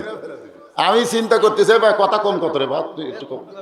হ্যাঁ, আমি মনে করতেছি আমার জুব্বা ছিঁড়ে ফেলা দেবে। আমি দোয়া ইউনুস পড়তেছি, কুত্তা ছাড়ে না। ইন্নাহুম ইয়াকিদুনা কায়দা আকিদু কায়দা আয়াত পড়ি, তারপরে কুত্তা ছাড়ে না। আয়াতুল কুরসি পড়ি, তারপরে কুত্তা মনে হয় আমাকে শেষ করে দিবি। এমন সময় আমার ইমান বলতেছে হুজুর তোমার মুখত খালি দোয়া আছে, তোমার হাতত লাঠি নেই। এ দোয়ার সাথে যদি লাঠি থাকতো, এক কুত্তার পাশাত বাড়ি মারলে বাকি তিনটা এমনি দৌড় মারতো। ধরে ঘর কথা ঠিক কিনা? আজকে আমাদের কাছে দোয়া আছে, আল্লাহ সাইদি হুজুর ছেড়ে দাও। আল্লাহ আল্লাহ কয় যতই কাম দেখ দোয়া দিয়ে কাম হবে না। এই জালেমদের উৎখাত করতে গেলে দুই হাতের মধ্যে লাঠি ধরা লাগবে। ধরে কোন কথা ঠিক কিনা? এ ধরে কান ঠিক কিনা? লাঠি আছে? আমি আসার সময় দেখলাম আমার সাথে একটা মুরব্বী আসতেছে, লাঠি নিয়ে। হাঁটপার পারে না দেখে লাঠি ধরছে, হাঁটপার পারে না লাঠি ধরছে। কিন্তু আমরা জোয়ান মানুষেরা, আমাদের হাতে লাঠি দরকার আছে না নাই? আমার বাড়ির কুত্তা খালি কুত্তা না, মানবরূপী বহু কুত্তা সমাজের মধ্যে ঘুরবার করতেছে। জোরে কোন কথা ঠিক কিনা? এ কথা কন। মেহরাব কেন বানাইছে? এই হুজুররা, খতিব সাহেব মেহরাবের মধ্যে ঢুকলো। এই মেহরাবের ইতিহাস কি? মেহরাব ইতিহাস হলো টুপি থর জন্যে, নাকি মাইক থর জন্যে, চেয়ার থর জন্যে। মেহরাবটা হলো অস্ত্র রাখার জায়গা। আল্লাহ নবী মেহরাবের মধ্যে ঢুকতেছেন, হযরত বেলাল আকামত দিচ্ছে। নবী ততক্ষণ পর্যন্ত কিবলামুখী হবে না যতক্ষণ পর্যন্ত মুসল্লিরা কাতারবদ্ধ হয়ে না দাঁড়াবে। এটা হলো রাসূলের সুন্নাত। রাসূল ততক্ষণ পর্যন্ত কিবলামুখী হয়নি যতক্ষণ পর্যন্ত মুসল্লিরা কাতারবদ্ধ হয়ে না দাঁড়াইছে। কারণ জামাতে নামাজ পড়া যেমন ওয়াজিব, কাতারবদ্ধ হয়ে সোজা হয়ে দাঁড়ানো হলো তেমন ওয়াজিব। জোরে কোন কথা ঠিক কিনা? আল্লাহ রাসূল দেখতেছে আবু বকর খুব সুন্দর মানুষ, পরেশগার মানুষ, তার কাছে একটা অসুন্দর মানুষকে দাঁড় করাই দিয়েছে। ওসমান গনি ধনী মানুষ, তার কাছে একটা গরিব মানুষকে দাঁড় করাই দিয়েছে। সুবহানাল্লাহ। এসপির কাছে পুলিশ, পুলিশের কাছে চৌকিদার, আওয়ামী লীগ, বিএনপি, জাতীয় পার্টি, জামাত সবাই এক কাতার হওয়া লাগবে। জোরে কোন কথা ঠিক কিনা? এরই মধ্যে চেয়ার আবার চলবে না। অনেক জায়গাতে আবার চেয়ার ঢুকছে। চেয়ার আল্লাহ রাসূলের সময় চেয়ার ঢুকছিল না, সাহাবীরাও চেয়ার কোনোদিন দেখেনি। তারপরে সলপে সালিন পর্যন্ত চেয়ার ছিল না। ইদানিং কিছুদিন হলো আমাদের বাংলাদেশে চেয়ার আমরা দেখতেছি। যখন মুয়াজ্জিন আকামত দেয়, কত কামাতে সালা, তখন কতগুলো বেয়াদবের চেয়ার হেলান দিয়ে থাকে, হেলান। আল্লাহ কোরআনে বলেছে কুমু লিল্লাহি কানিতিন। কুম মানে দাঁড়াও, লিল্লাহি মানে আল্লাহর জন্য, কানিতিন মানে আনুগত্য নিয়ে দাঁড়াও। খালি দাঁড়ালে হবে না, তুমি প্রধানমন্ত্রীর কাছে দাঁড়াও আর আল্লাহর কাছে দাঁড়াও। দাঁড়ানোর মধ্যে কম বেশি আছে না নাই? জোরে কোন আছে না নাই? প্রধানমন্ত্রীর কাছে কোনোদিনকে সিনা টান করে খেলা হয়ে থাকে, এই কথা কন না, একটু নতুন হয়ে থাকে। আর প্রধানমন্ত্রী ধুকতিছে, ইতিমধ্যে সব চাঞ্চারা চেয়ারত বসে হেলান দিয়ে আছে, নাকি? এ কথা কন না, কেন হেলান দিয়ে আছে? উঠবার পারে না, তার উপরে দুইজনক বলবে হক টাইনা তুলরে, হক টাইনা তুলরে। প্রধানমন্ত্রী আসতেছে তো মসজিদের মধ্যে মসজিদ কার ঘর? তাহলে আল্লাহর ঘরের মধ্যে তুমি চেয়ারত বসে মজা মারো মিয়া। তোমার যদি চেয়ারে নামাজ পড়তে হয় তখন মসজিদে আসবার কে কইছে? এই মসজিদ কার জন্য? দুর্বল লোকের জন্য মসজিদ না, জামাতে নামাজ পড়তে হবে সুস্থ লোকের জন্য। জোরে কোন ঠিক কিনা? তুমি যখন দাঁড়াবার পারতেছ না, আল্লাহ তোমাকে পেনশন দিয়ে দিছে। সরকারি বয়স তুমি সরকার দিলে, বুড়া বয়সে তোমাকে চাকরি করা লাগবে, কে কথা? হ্যাঁ, সরকার যদি দয়া করে বুড়া বয়সে তোমার পেনশন দেয়, আল্লাহর দয়া কি সরকারের চাইতে কম না বেশি? তো যৌবন বয়সে তুই মসজিদে 5 ওয়াক্ত নামাজ জামাতে পড়ছো, বুড়া বয়সে সিয়ার ধরছে, আর আশা লাগবে না? নামাজ পড়ো, বসা পড়ো, শুয়া পড়ো, কাত হয়ে পড়ো, চিত হয়ে পড়ো, ইশারার দ্বারা পড়ো, কিন্তু জামাতে আসা লাগবে না। আর জামাতে যখন আসবে কাতার সোজা করে খাড়া হওয়া লাগবে। আল্লাহ নবী লক্ষ্য করে দেখে হযরত বেলাল কাতামুদ্দিস সালাম বলতেছে, তারপরও একজন সাহাবী সামনে কাতারের ডান সাইডে বসে আছে। হযরত বেলাল কাতামুদ্দিস সালাম বলতেছে, তারপরও সাহাবী বসে আছে। রাসূল বললেন কুমু লিল্লাহি কানিতিন, আল্লাহর জন্য তুমি দাঁড়াও। এই সাহাবী, বেলাল আকামত দিয়েছে, সবাই দাঁড়িয়ে গেছে, তুমি কেন বসে আছো? আল্লাহর জন্য আনুগত্য হয়ে দাঁড়াও। সাহাবী কান্দার বলে, রাসূলুল্লাহ আমি দাঁড়াবার চাই, কিন্তু আমার দেহ দাঁড়াবার পারতেছে না। আজকে 3 দিন হলো না খাওয়ার কারণে আমার দেহটা এত দুর্বল হয়ে গেছে নবী গো, আমি দাঁড়াবার চাই, তারপরও আমি দাঁড়াবার পারতেছি না। হযরত বেলাল যখন আজান দিয়েছে তখন আমার মন বলতেছে বাড়িতে নামাজ পড়, কিন্তু আমার ঈমান বলতেছে জামাত ধর। আমার মন বলতেছে বাড়িতেই নামাজ পড়, কারণ তুই দুর্বল মানুষ, তোকে মসজিদে যাওয়ার কোনো দরকার নেই। কিন্তু আমার ইমান বলতেছে জামাত ধর। হুজুর হামাগুড়ি দিয়া ছোট বাচ্চার মতন মসজিদের বারান্দায়, আমার মন বলতেছে বারান্দায় নামাজ পড়, কিন্তু আমার ইমান বলতেছে সামনে কাতার ধর। ইমানের বলে বলিয়ান হইয়া সামনে কাতারে এসেছি, কিন্তু বেলাল যখন আকামত দেয় আমি দাঁড়াবার চাই, কিন্তু দাঁড়াবার পারতেছি না। একটাই মাত্র কারণ হলো আজকে 3 দিন হলে আমি না খাওয়া। কয়দিনের? আল্লাহ রাসূল বললেন ওসমান। আল্লাহ নবী ডাক দিলেন ওসমান। উসমানকে কেন ডাকলেন? কারণ নবী যখন মদিনার রাষ্ট্রপতি ছিলেন ওই সময় ওসমান ছিলেন অর্থমন্ত্রী। সুবহানাল্লাহ। আল্লাহ নবী যখন মদিনার প্রেসিডেন্ট ছিলেন তখন নবীর কয়েকটা মন্ত্রী ছিল। কয়েকটা কি ছিল? মন্ত্রী। আমি 2-1টা মন্ত্রীর নাম কব। ধর্মমন্ত্রী হলেন আবু বকর। আপনারা বলেন তো দপ্তরের সাথে মন্ত্রী ঠিক আছে? ধর্মমন্ত্রীকে আবু বকর। আইন মন্ত্রী হলেন হযরত ওমর। আইন মন্ত্রী হলেন হযরত, কথা কন না কেন আপনারা? কোন তো দপ্তরের সাথে মন্ত্রী ঠিক আছে? আইন মন্ত্রীকে হযরত ওমর। অর্থমন্ত্রী হলেন ওসমান গনি। অর্থমন্ত্রী হলেন ওসমান। আর শিক্ষামন্ত্রী হলেন হযরত আলী। আপনারা বলেন তো এই যে 4টা দপ্তর করলাম, আপনারা দেখেন তো দপ্তর আর মন্ত্রী ঠিক আছে? আর আমাদের বাংলাদেশে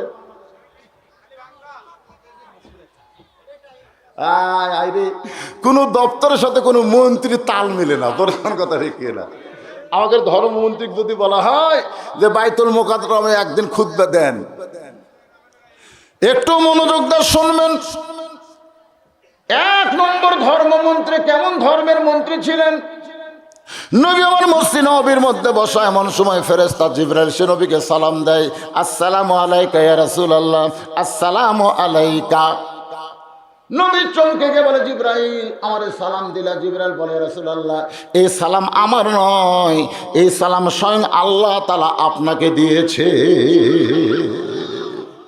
হুজুর শুধু আল্লাহ আপনাকে সালাম দেয় নাই, আপনার ধর্মমন্ত্রীকে আবু বকরকেও আল্লাহ সালাম দিয়েছে।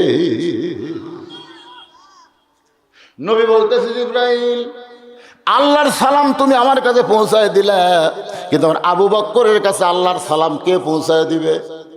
জিবরাইল বলে ইয়া রাসূলুল্লাহ নবী ছাড়া যদি কারো কাছে যাওয়ার যোগ্যতা আমার থাকতো তাহলে আল্লাহর সালাম আবু বকরের কাছে আমি জিবরাইল পৌঁছায় দিতাম। হুজুর শুধুমাত্র নবী ছাড়া অন্য কারো কাছে তো যাওয়ার অধিকার আমার নাই, এই জন্য আল্লাহর সালাম আবু বকরের কাছে আপনি পৌঁছায় দিবে। আল্লাহ রাসূল বলে জিবরাইল কোন আমলের কারণে আল্লাহ আবু বকরকে সালাম দিল তুমি কি বলবার পারো? জিবরাইল বলতেছে ইয়া রাসূলুল্লাহ কোন আমলের কারণে আল্লাহ আবু বকরকে সালাম দিয়েছে আমি জিবরাইল বলতে পারবো না। আল্লাহ রাসূল বলে আমিও তো জানি না। ফেরেশতা জিবরাইল বলে হুজুর আমিও জানি না, আপনি যদি না জানেন তাহলে কোন আমলের কারণে আল্লাহ আবু বকরকে সালাম দিল আপনি তদন্ত করলে জানতে পারবেন। সুবহানাল্লাহ কন না কেন? আমি জিবরাইল জানি না, আপনিও জানেন না, তাহলে কোন আমলের কারণে আবু বকরকে আল্লাহ সালাম দিয়েছে এটা আপনি তদন্ত করলে জানতে পারবেন। দুনিয়ার সমস্ত মানুষ যখন ঘুমায় আছে এমন সময় নবী আমার তদন্তে বের হয়েছে। তদন্ত বের হইতে গিয়ে দেখে আবু বকর যে ঘরে ঘুমায় ওই ঘরে জানলার পাশে দাঁড়ায় নবী শুনতে পায় ঘরের ভিতরে বিষাক্ত সাপ যেমন ফোঁসফোঁস করে এমন ফোঁসফোঁস করে আবু বকর গভীর রাত্রে কাঁদতেছে। আল্লাহর নবী চমকে গেলেন, যে মানুষটা জান্নাতের 1 নম্বর। এই দুনিয়াতে 10 জন পুরুষকে আল্লাহ জান্নাতের সার্টিফিকেট দিয়েছে। জোরে বলেন কয়জন? নবীর সমস্ত সাহাবীরা জান্নাতি, সব সাহাবীকে আল্লাহ জান্নাত দেবে, যার প্রমাণ কোরআনের মধ্যে রয়েছেন রাদিয়াল্লাহু আনহুম ওয়ারাদু আন যালিকা লিমান খাশিয়া রাব্বা। যাদের পিছনে রাদিয়াল্লাহ লেখা আছে তারা সকলকে আল্লাহ বিনা হিসাবে জান্নাত দিয়া দিবে। তাই বলে দেওয়ানবাগি নাকি? এই শালা দেওয়ানবাগির মুরিদরা কয় রাদিয়াল্লাহ রাদিয়াল্লাহ। কে রে পাগলা, কার সাথে কি লাগাস রে? রাদিয়াল্লাহ শুধুমাত্র সাহাবীদের সামনে, সুবহানাল্লাহ কন না কেন? সাহাবী ছাড়া যারা নবীকে ঈমানের দৃষ্টিতে না দেখেছে তাদের পিছনে রাদিয়াল্লাহ লাগান যাবে না। এরপর থেকে এসে রহমতুল্লাহ আলাইহি, জোরে কোন কথা ঠিক কিনা? আর নবীদের হচ্ছে আলাইহিস সালাতু ওয়াস সালাম। আমাদের বাংলাদেশে কতগুলো ভক্ত অতি ভক্তি, বোঝেন না? অতি ভক্তি কিসের লক্ষণ? এই চোরেরাই কিন্তু বেশি ভক্তি করে। আমি অনেক ওয়াজে বলছি ভাই, তিনটা জিনিস খুব খেয়াল করবেন। ডাক্তারের বইয়ের কোনদিন সিজার লাগে না, ডাক্তারের বইয়ের সিজার লাগবে না, কারণ নর্মালি বাচ্চা হয়। আর মৌলানার বাড়িতে কোনো দিন মিলাদ হয় না। আমাকে মতো মৌলবি যারা, এরকে বাড়ির জীবনেও মিলাদ হয় না, কারণ এরা জানে মিলাদ পড়া একটা ফাও জিনিস, এটা করে লাভ কি।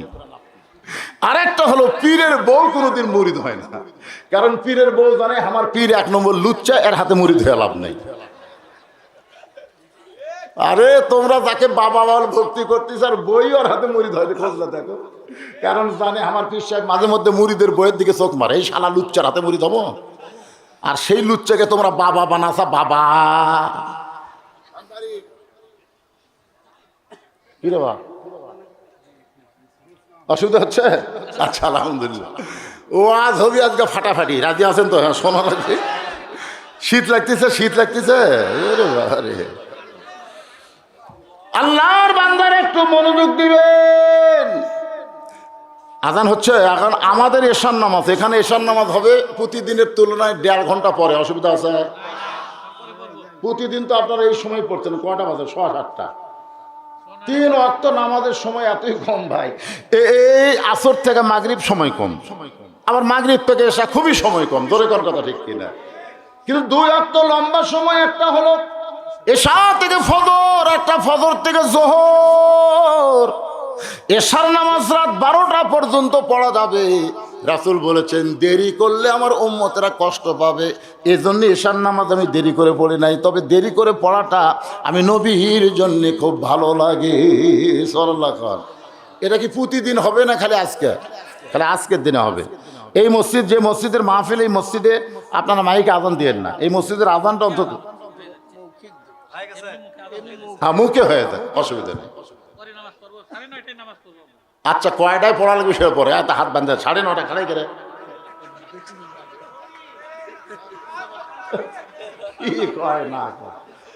একটা কথার সাইজ নাই করে বা। একটা বক্তা শোনেন 10টার সময় ওটা 12টা পর্যন্ত ওয়াজ করলে জনগণ যায়ের কয় 12টা পর্যন্ত ওয়াজ করলো রে হুজুর, 12টা পর্যন্ত ওয়াজ করলো। এর হুজুর উঠছে কয়টায় রে? 10টায় উঠা 12টা পর্যন্ত 2 ঘন্টা ওয়াজ করছে। আর আমি আজকে উঠছি 6টায়। 8টার সময় যদি ছাড়ি, এটা একটা ওয়াজ হলো, উঠলো আর নামলো, উঠলো আর নামলো। কে রে পাগলা, 6টা থেকে 8টা কয় ঘন্টা হয়? একই তো হলো রে। তাই বলে আমি 8টার সময় শেষ করবো তাই তা না, একটা কথার কথা রে ভাই।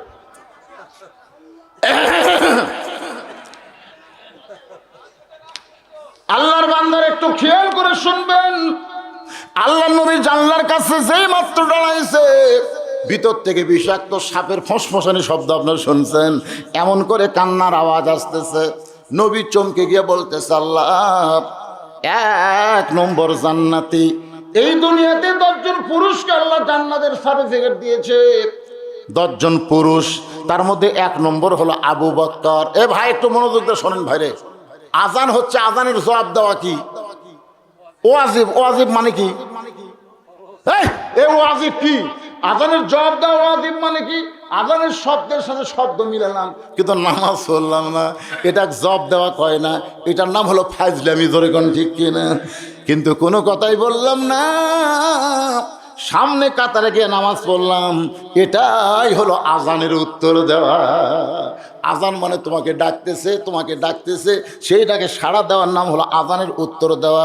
আমরা অনেক সময় আড্ডাগুলি মারার সময় আজান দিলে আজানের শব্দের সাথে মিল করা শব্দ কই, কিন্তু নামাজ পড়ি না। এরকম বেনামাজি আজানের লক্ষবার উত্তর দিয়া কোনো লাভ হবে? আমাকে ডাকতেছে, বাবারে আয় রে, কি কোন, কিন্তু আমি যাচ্ছি না। রাগ বেশি হবে না কম হবে? কতক্ষণ রাগ বেশি হবে না কম হবে? আজান শেষ হয়ে গেল। এখন আসেন, যেই কথা বলতেছিলাম 10 জন জান্নাতের সার্টিফিকেট পাক। 1 নম্বর আবু বকর, 2 নম্বর হযরত ওমর, 3 নম্বর ওসমান, 4 নম্বর আলী, 5 নম্বর আব্দুর রহমান ইবনে আওফ, 6 নম্বর হলো জুবাইর, 7 নম্বর তালহা, 8 নম্বর সাদ ইবনে আবি ওয়াক্কাস, 9 নম্বর হলো আবু সাঈদ, আর 10 নম্বর হলো ওবাদা ইবনুল জাররা। এ 10 জনই হলেন আশারে মুবাশশারা। আপনার বলেন তো 10 জন মেয়ে মানুষের নাম শুনছেন? আল্লাহ রাসূলকে খাদিজা বললেন, নবী গো, যে কোনো সময় আমার মৃত্যু হবে। হুজুর, আমি মরে যাওয়ার পর আমার খবর কি? রাসূল খাদিজার কপালে একটা চুমা দিলেন। আমার মায়েরা যারা আছেন একটু মনোযোগ দিয়ে শোনেন। রাসূল খাদিজার কপালে চুমা দিয়ে বলেন, খাদিজা, এই দুনিয়াতে 10 জন পুরুষকে আল্লাহ জান্নাতের সার্টিফিকেট দিয়েছে। আপনি শুনলে আশ্চর্য হবেন, 10 জন নারীকেও আল্লাহ জান্নাতের সার্টিফিকেট দিয়েছে। আল্লাহর নবী বললেন, পুরুষের মধ্যে 1 নম্বর হলো আবু বকর, আর নারীদের মধ্যে 1 নম্বর হলো খাদিজাতুল কুবরা। খেয়াল করে শোনেন, পুরুষের মধ্যে 1 নম্বরকে, এ কথা কর না কেন, 1 নম্বরকে, আর নারীদের মধ্যে খাদিজাতুল কুবরা। সঙ্গে সঙ্গে খাদিজা মুচকি মুচকি হাসতেছে। রাসূল বলে, খাদিজা হাসেন কেন? বলে, রাসূল আল্লাহ, এতদিন পর্যন্ত এই খবর কেন গোপন রাখছিলেন? আজকে যখন শুনতে পাইলাম আমি জান্নাতের 1 নম্বর, তখন আমার মনটা বড় খুশি খুশি লাগতেছে। রাসূল বলে, খাদিজা, আপনি যদি জান্নাতের 1 নম্বর হন, তাহলে জান্নাতের 2 নম্বর কে হলে ভালো হয়? পুরুষের মধ্যে 2 নম্বর ওমর, তাহলে জান্নাতি নারীদের মধ্যে 2 নম্বর কে হলে ভালো হয়? খাদিজা বলতেছে, ইয়া রাসূলুল্লাহ, আমার উপর যদি আপনি দায়িত্ব দেন, তাহলে ফাতেমা 2 নম্বর হলে ভালো হয়। আমার কলিজার টুকরা ফাতেমাকে আল্লাহ যেন 2 নম্বরে রাখে। রাসূল মুসকে হেসে বলেন, খাদিজা, আল্লাহ আপনাকে 4টা মেয়ে দিছে, রোকেয়া, জায়নাব, কুলসুম আর ফাতেমা। আপনি অন্য 3টা মেয়ের কথা না বলে সরাসরি ফাতেমার কথা কেন বলতেছেন? খাদিজা দৌড়ে এসে নবীর কপালে একটা চুম্বন দিয়ে বলে, ইয়া রাসূলুল্লাহ, আপনি আল্লাহর নবী, আপনি হলেন বাবা। সন্তানের ব্যাপারে বাবার চাইতে মায়ের অনেক বেশি জানা। হুজুর, আপনি বাবা হয়ে বুঝতে পারবেন না, মা বুঝতে পারে কোন সন্তান কেমন। আমার 4টা মেয়ের ভিতরে ফাতেমা হলো 1 নম্বর। ওগো নবী, ফাতেমা যখন আমার পেটের মধ্যে ছিল আমি বুঝতেই পারি নাই, কষ্ট অনুভব হয় নাই। ফাতেমা যখন জন্ম নিয়েছে আমি দেখেছি ফাতেমা পর্দার ভিতরে জন্ম নিয়েছে। রাসূল মুসকি মুসকি হাসি আর বলে, খাদিজা, আপনার ফাতেমা কিন্তু জান্নাতি নয়, আপনার ফাতেমা কিন্তু জান্নাতি নয়। খাদিজা বলে, হুজুর, ফাতেমা যদি জান্নাতি না হয় তাহলে ফাতেমার খবর কি? আল্লাহর নবী বললেন, জান্নাতি নারীদের নেত্রী, সমস্ত জান্নাতি নারীদের নেত্রী হবে ফাতেমা। খাদিজা চোখের পানি বের করে বলে, ইয়া রাসূলুল্লাহ, সর্বপ্রথম আমি ঈমান গ্রহণ করলাম, সর্বপ্রথম আমার যত সম্পদ ছিল আমি সব আল্লাহরে দিয়ে দিলাম। এরপরে আমি হলাম 1 নম্বর জান্নাতি, আর আমার মেয়েকে আল্লাহ খাতুনে জান্নাত, জান্নাতি নারীদের নেত্রী বানালো। কারণ কি? রাসূল বললেন, 2টা কারণ, 1 নম্বর কারণ আর 2 নম্বর কারণ। খাদিজা বলে, রাসূলুল্লাহ, এই 2টা কারণ কি আপনি বলবেন না? আল্লাহ নবী বলেন, খাদিজা, 1 নম্বর কারণ হলো আপনি কত বছর বয়সে ঈমান গ্রহণ করেছেন? বলে, 55 বছর বয়সে ঈমান গ্রহণ করেছি। আল্লাহ রাসূল বলে, খাদিজা, ঈমান গ্রহণ করার আগে আপনি কি ছিলেন? খাদিজা বলতে, হুজুর, আমি কাফের ছিলাম। আল্লাহ নবী বলে, খাদিজা, আপনার হায়াতের জীবনের 55 বছর কুফরি হালে কাটাইলেন, এখন বলেন আপনার কলিজার টুকরা ফাতেমা কত বছর কুফরি হালে কাটাইছে?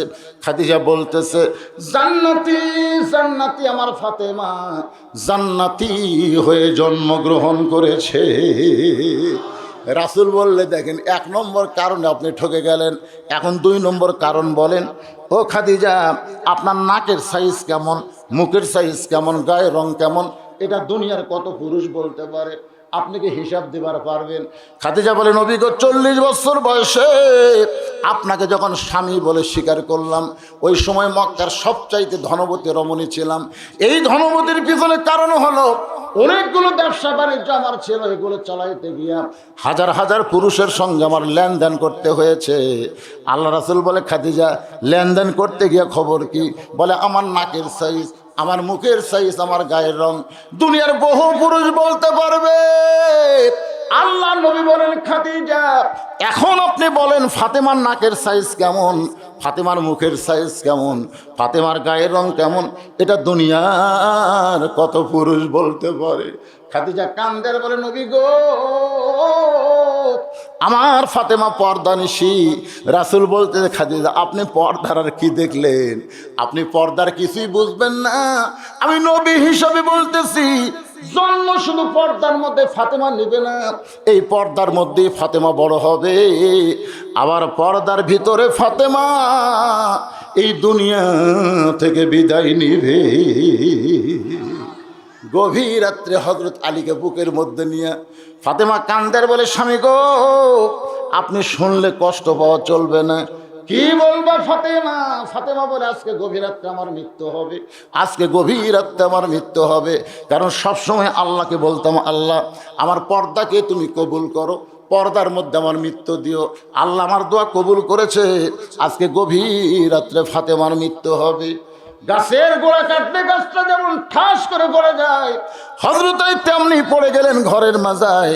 ফাতেমার স্বামীর মাথাটা উড়াতে নিয়ে মুচকি একটা হাসি দিয়া কপালে চুম্বন দিয়ে বলতে, স্বামী গো, আমি রাত্রেবেলা মরে যাব, আর আপনি এমন করে কেন কাঁদতেছেন? আপনি হলেন একজন বীর, আপনি হলেন একজন বড় আলেম, আপনি কি বিশ্বাস করেন না এই দুনিয়া থাকার জায়গা না? এই দুনিয়াতে যারা আসবে তারা যাওয়ার কথা লিখে দিয়ে আইছে, রিটার্ন টিকিট নিয়ে আইছে গো স্বামী। এই দুনিয়া থাকার জায়গা না, এই দুনিয়া থেকে যাইতে হবে, আসলে যাইতে হবে। তুমি যত বড় বিল্ডিং করো, যত বাড়ি ঘর করো, যতই সহায় সম্পত্তি করো, কিছুই তোমার থাকবে না। একদিন তোমাকে এতিম হয়ে দুনিয়া ছাড়া লাগবে। জোরে বলেন কথা ঠিক কি না? মিশে মায়ায় বন্দিরে থাইকা, সবাই বলেন, মিশে মায়ায় বন্দিরে থাইকা করলাম কত খেলা, পশ্চিমে তাকিয়া দেখো তোমার জীবনের ডুইবা গেল বেলা। আমি চলে যাওয়ার পর আমার 3টা চাওয়া পূরণ করা লাগবে। আলী কান্দের বলে, গরিব ছিলাম বলে দুনিয়ার জীবনে কিছুই চাইলা না, মরে যাওয়ার পরে কি চাইবা? বলে 1 নম্বর চাওয়া হলো রাতের অন্ধকারেই আমাকে দাফন করা লাগবে। আমি রাতের অন্ধকারে মরে যাব, আর দিনের বেলা আমার কবর দেবেন। আমার কবর দুনিয়ার মানুষ দেখলে বুঝবে ফাতেমা কয় ফুট লম্বা ছিল, এই জন্য রাতের অন্ধকারে কবর দেওয়া লাগবে। আমার 2 নম্বর চাওয়া হলো আমার কোনো জানাজার ব্যবস্থা করবেন না। লক্ষ মানুষের দোয়া ফাতেমার দরকার নাই, ফাতেমা খালি আপনার দোয়া চাই। কারণ স্বামী যদি দোয়া করে, ওই বইয়ের জন্য আল্লাহ 8টা জান্নাতের দরজা খুলে ধরে। দুনিয়ার সব মানুষ যদি বলে ফাতেমা ভালো, আর আপনি যদি বলেন ভালো না, ওই সব মানুষের দোয়া দিয়ে ফাতেমার কোনো লাভ হবে না। আর দুনিয়ার সব মানুষ যদি বলে ফাতেমা খারাপ, আর আপনি যদি বলেন ভালো, এক স্বামীর সার্টিফিকেটে ফাতেমার 8টা জান্নাতের দরজা খুলে গেল। আমার 3 নম্বর চাওয়া হলো আমার লাশটা কিন্তু খাটনিতে তুলবেন না, কারণ খাটনি কান্দে নেওয়ার 4 জন মানুষ লাগবে। আমি ফাতেমা হিসাব করে দেখলাম 4 জন মানুষ আমার দুনিয়াতে নাই। আমার বাবা যদি থাকতো, মরা মেয়ে লাশের খাটনি বাবা কান্দে নিবার পারতো। আমার হাসান হোসেন যদি বড় হইতো, মায়ের লাশের খাটনি কান্দে নিবার পারতো। আমার হাসান হোসেন এত ছোট, বাবা 6 মাস আগে দুনিয়া থেকে বিদায় নিছে। ওগো স্বামী কান্দে করে নিয়ে যাবে। জান্নাতুল বাকির পূর্ব কোনায় সবুজ রঙের একটা বাতি জ্বলতেছে, ওই বাতি বরাবর আমাকে দাফন করবেন। দাফন করার পর হযরত আলী আল্লাহকে বলতেছে, আল্লাহ আমার ফাতেমাকে তুমি কবুল করো। যেই দোয়া করেছে সঙ্গে সঙ্গে সবুজ রঙের বাতিটা কে যেন নিভা দিল। তাকায় দেখে সামনে কয়েকটা পুরাতন কবর দেখা যায়। আলী বলতেছে, এই মাত্র ফাতেমার কবর দিলাম, সেই নতুন কবর গেল কোন জায়গায়? জান্নাতুল বাকির মধ্যে। আলী দৌড়ায় বলে, ফাতেমার কবর, ফাতেমার কবর। কে যেন বলে, আলী রে, ফাতেমা পর্দানিশী। আমি আল্লাহ জোহরা ডিগ্রি দিয়া ফাতেমার কবরটাকে কিয়ামত পর্যন্ত পর্দা করে দিয়েছি। লিল্লাহে তাকবীর। আমার মায়েদের জন্য আমার ওয়াজ হলো, মা এই পর্দা, এই পর্দা, এই পর্দা ছাড়া যত আমল করে একটাও কবুল হবে না। পর্দার মধ্যে আমল কম করলেও আল্লাহ কবুল করবে। জোরে কোন ঠিক কিনা? আমার মায়েদের জন্য একটু পর্দার ওয়াজ করে দিলাম। এখন আসেন যেই কথা বলতেছিলাম, আল্লাহ রাসূল বলে আবু বকর হলে 1 নম্বর জান্নাতি। জোরে কোন কয় নম্বর? সেই মানুষটা ঘরের মধ্যে এমন করে কান্দে কেন? কান্দার কারণ কি? নবী আর কিছুই বললেন না।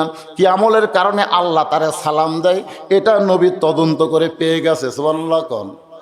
হযরত নামাজের পরে নবী সালাম ফিরানোর পরে বলে আবু বকর এমন কি আমল করো যে আমল করার কারণে আরশের আল্লাহ তোমাকে সালাম দেয়? আবু বকর বলে রাসূলুল্লাহ আমি তেমন কোনো আমল করি না।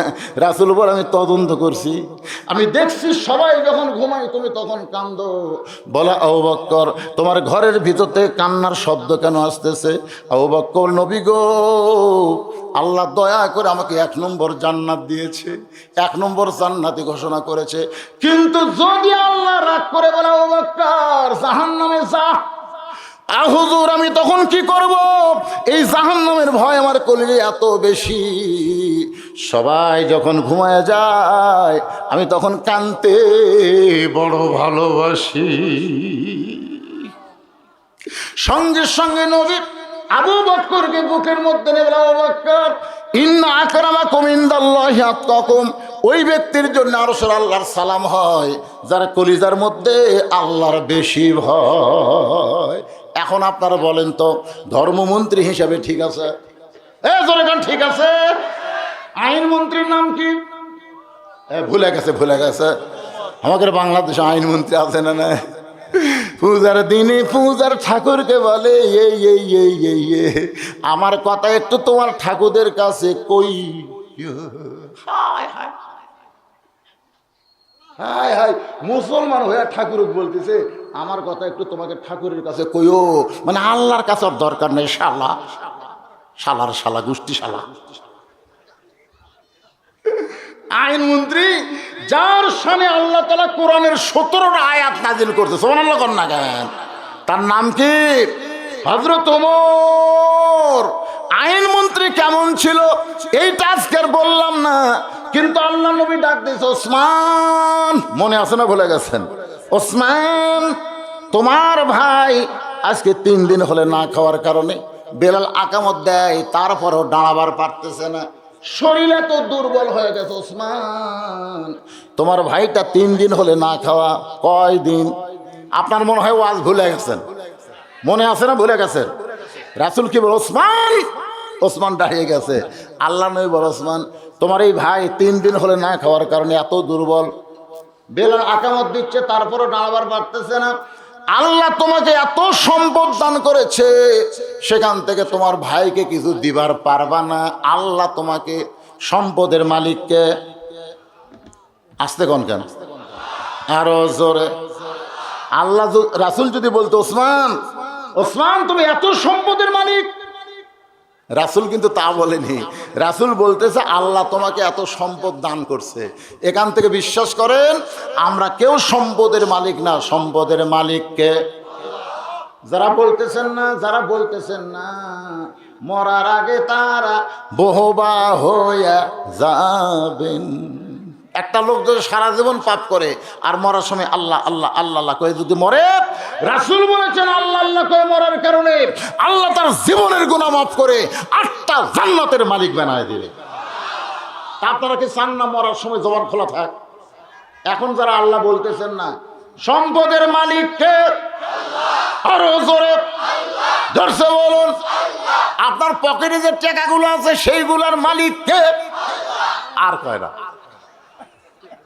আপনাদের পকেটের টাকা আছে না নাই? এইগুলার মালিক কে? কার ঘরের ওয়াজ হচ্ছে?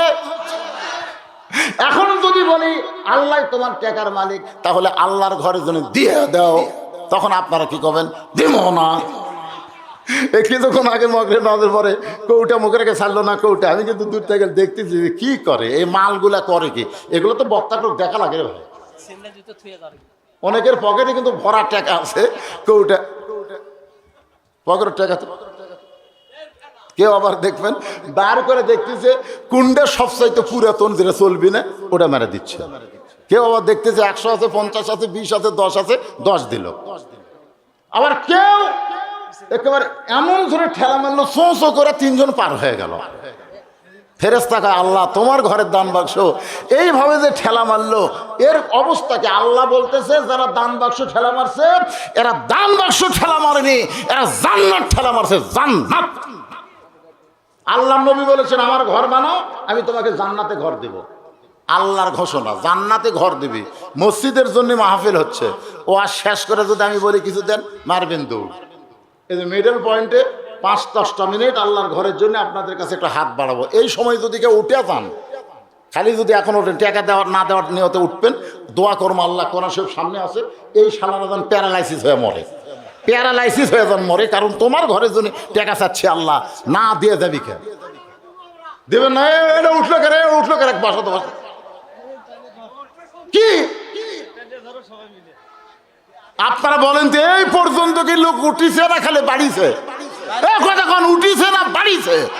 আর মসজিদে টাকা চাচ্ছি, এই ধরে কোন সুবহানাল্লাহ। মেয়র সাহেব আজকের মাহফিলের প্রধান অতিথি, 20,000 টাকা। ধরে বলেন মারহাবা।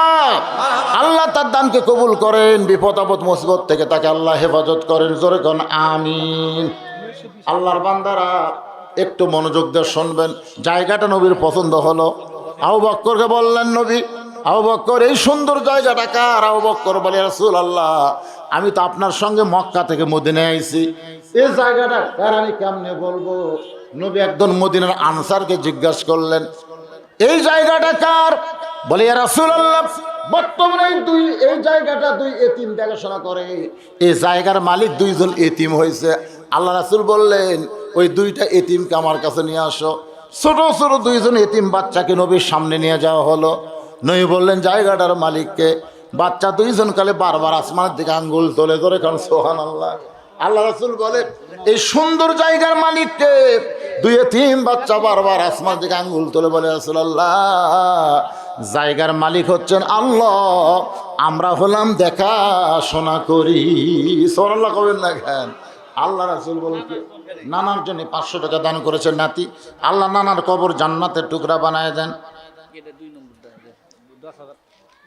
এটা দিছে না দিবে? তো নাম তো বললাম নাকি? বলেননি। 2 নম্বর ডাক্তার, 1 নম্বর কয় 2 নম্বর কয় কোন পৃষ্ঠপোষকতায় 1 নম্বর জনাব মোহাম্মদ আসলাম মিয়া সাহেব, নগদে 10,000 টাকা। ধরে বলেন মারহাবা, লিল্লাহু আকবার। এইরকম যারা দানবীর আছেন একটু দেন ভাই, আপনাকে যখন দোয়া করি ওয়াজ করি মাশাআল্লাহ। যেটা বলতেছিলাম, আল্লাহ নবী বলেন এই জায়গাটা আমার অত্যন্ত পছন্দ। দুই এতিম বাচ্চা বলতেছেন, দুই এতিম বাচ্চা বলতেছেন কি হবে? নবী বললেন এই জায়গায় আল্লাহর ঘর হবে, এর বিনিময়ে তোমরা কি চাও? দুটি এতিম বাচ্চা দেখেন, দুই এতিম বাচ্চা বলতেছে ইয়া রাসূলুল্লাহ এর বিনিময়ে আমরা জান্নাত চাই। কি চাই? আরো জোরে। সঙ্গে সঙ্গে রাসূল বললেন কেউ যদি মসজিদে একটা ঘর বানায় দেয় আল্লাহ তাকে জান্নাতে একটা ঘর উপহার দিয়া দিবে। সেই মসজিদের জন্য টাকা চাওয়া হচ্ছে, পকেটে টাকা দিয়া দিবেন না। এই টাকা কিন্তু ডাক্তার খাবে, এই টাকা ডাকাত খাবে, এই টাকা হঠাৎ অ্যাক্সিডেন্ট হয়ে আপনার কাছ থেকে চলে যাবে। এই জন্য আল্লাহর ঘরে দেন। দুনিয়ার ব্যাংকের লেখা, বাংলাদেশের ব্যাংকের টাকা লুট হবার পারে, কিন্তু আজকে যেই টাকা দেবেন এই টাকা লুট হবে না, এ টাকা জান্নাতের ব্যাংকে আল্লাহ অ্যাকাউন্ট করে দিবে। যারা দিবেন এখানে এসে লিখে দিবেন, অসুবিধা নাই। আর আমি ওয়াজ করি মসজিদের, মসজিদ কমিটির সহ সেক্রেটারি সাহেব 1,000 টাকা দান করছে, আল্লাহ দান কবুল করেন। কেন মসজিদ কমিটির সহ সেক্রেটারি দিল, সেক্রেটারি নাই? ও আচ্ছা আচ্ছা, ছেলে এসি দিবি, তার মধ্যে বাপ ভাগ বাস আছে, যাক ভালোই আছে। এখন বাপেরা তো সব সময় লাগে আছেন।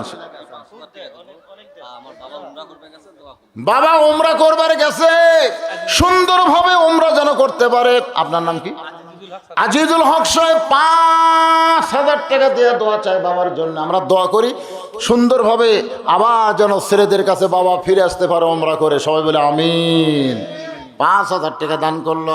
আল্লাহ দানকে কবুল করেন। এর মসজিদ কমিটির সভাপতি সাহেবকে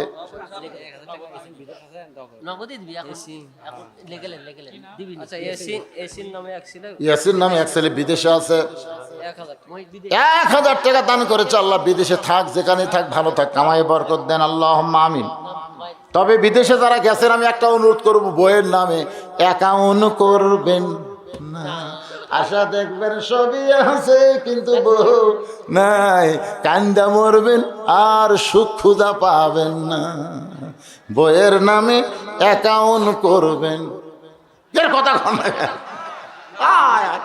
এই বিদেশের যা কষ্ট রে ভাই, আশা থেকে টাকাও নাই, বউ আর একজনের হাত ধরে পাড়ি দিছে। আব্দুল লতিফকে দেবে 2000 টাকা। আব্দুল লতিফ 2000 টাকা বাকি, তাই না? আব্দুল লতিফ 2000 টাকা দান করেছে। আব্দুল লতিফের দানকে আল্লাহ আপনি কবুল করেন। মসজিদের সদস্য আব্দুল লতিফ 2000 টাকা দান করেছে, আল্লাহ কবুল করেন। শুধু মসজিদের সদস্য না, আব্দুল লতিফকে আল্লাহ জান্নাতের সদস্য কবুল করেন, আল্লাহুম্মা আমিন। মসজিদের প্রাক্তন ইমাম, তার রুহের মাগফিরাতের জন্য মসজিদের প্রাক্তন ইমাম মারা গেছেন, ওনার নাম কি? আব্দুল ওয়াদুদ তোতা। আব্দুল ওয়াদুদ তোতা। আমি আর কি মাওলানা আব্দুল গনি সরকার।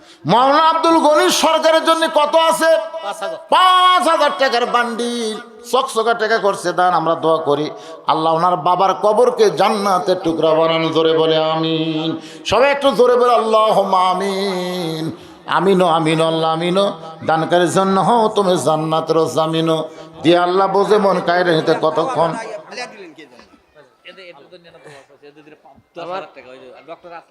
ডক্টর আসলাম মিরাজ তো দোয়া করলাম, দোয়া করছি বাদান। আবার আখের মনে যাতে দোয়া হবে। কার জন্য দোয়া চাই? মহিবকে দিল, বিদেশে থেকে 5,000 টাকা দান করছে নগদে। আল্লাহ মহিবের দানকে আল্লাহ আপনি কবুল করেন।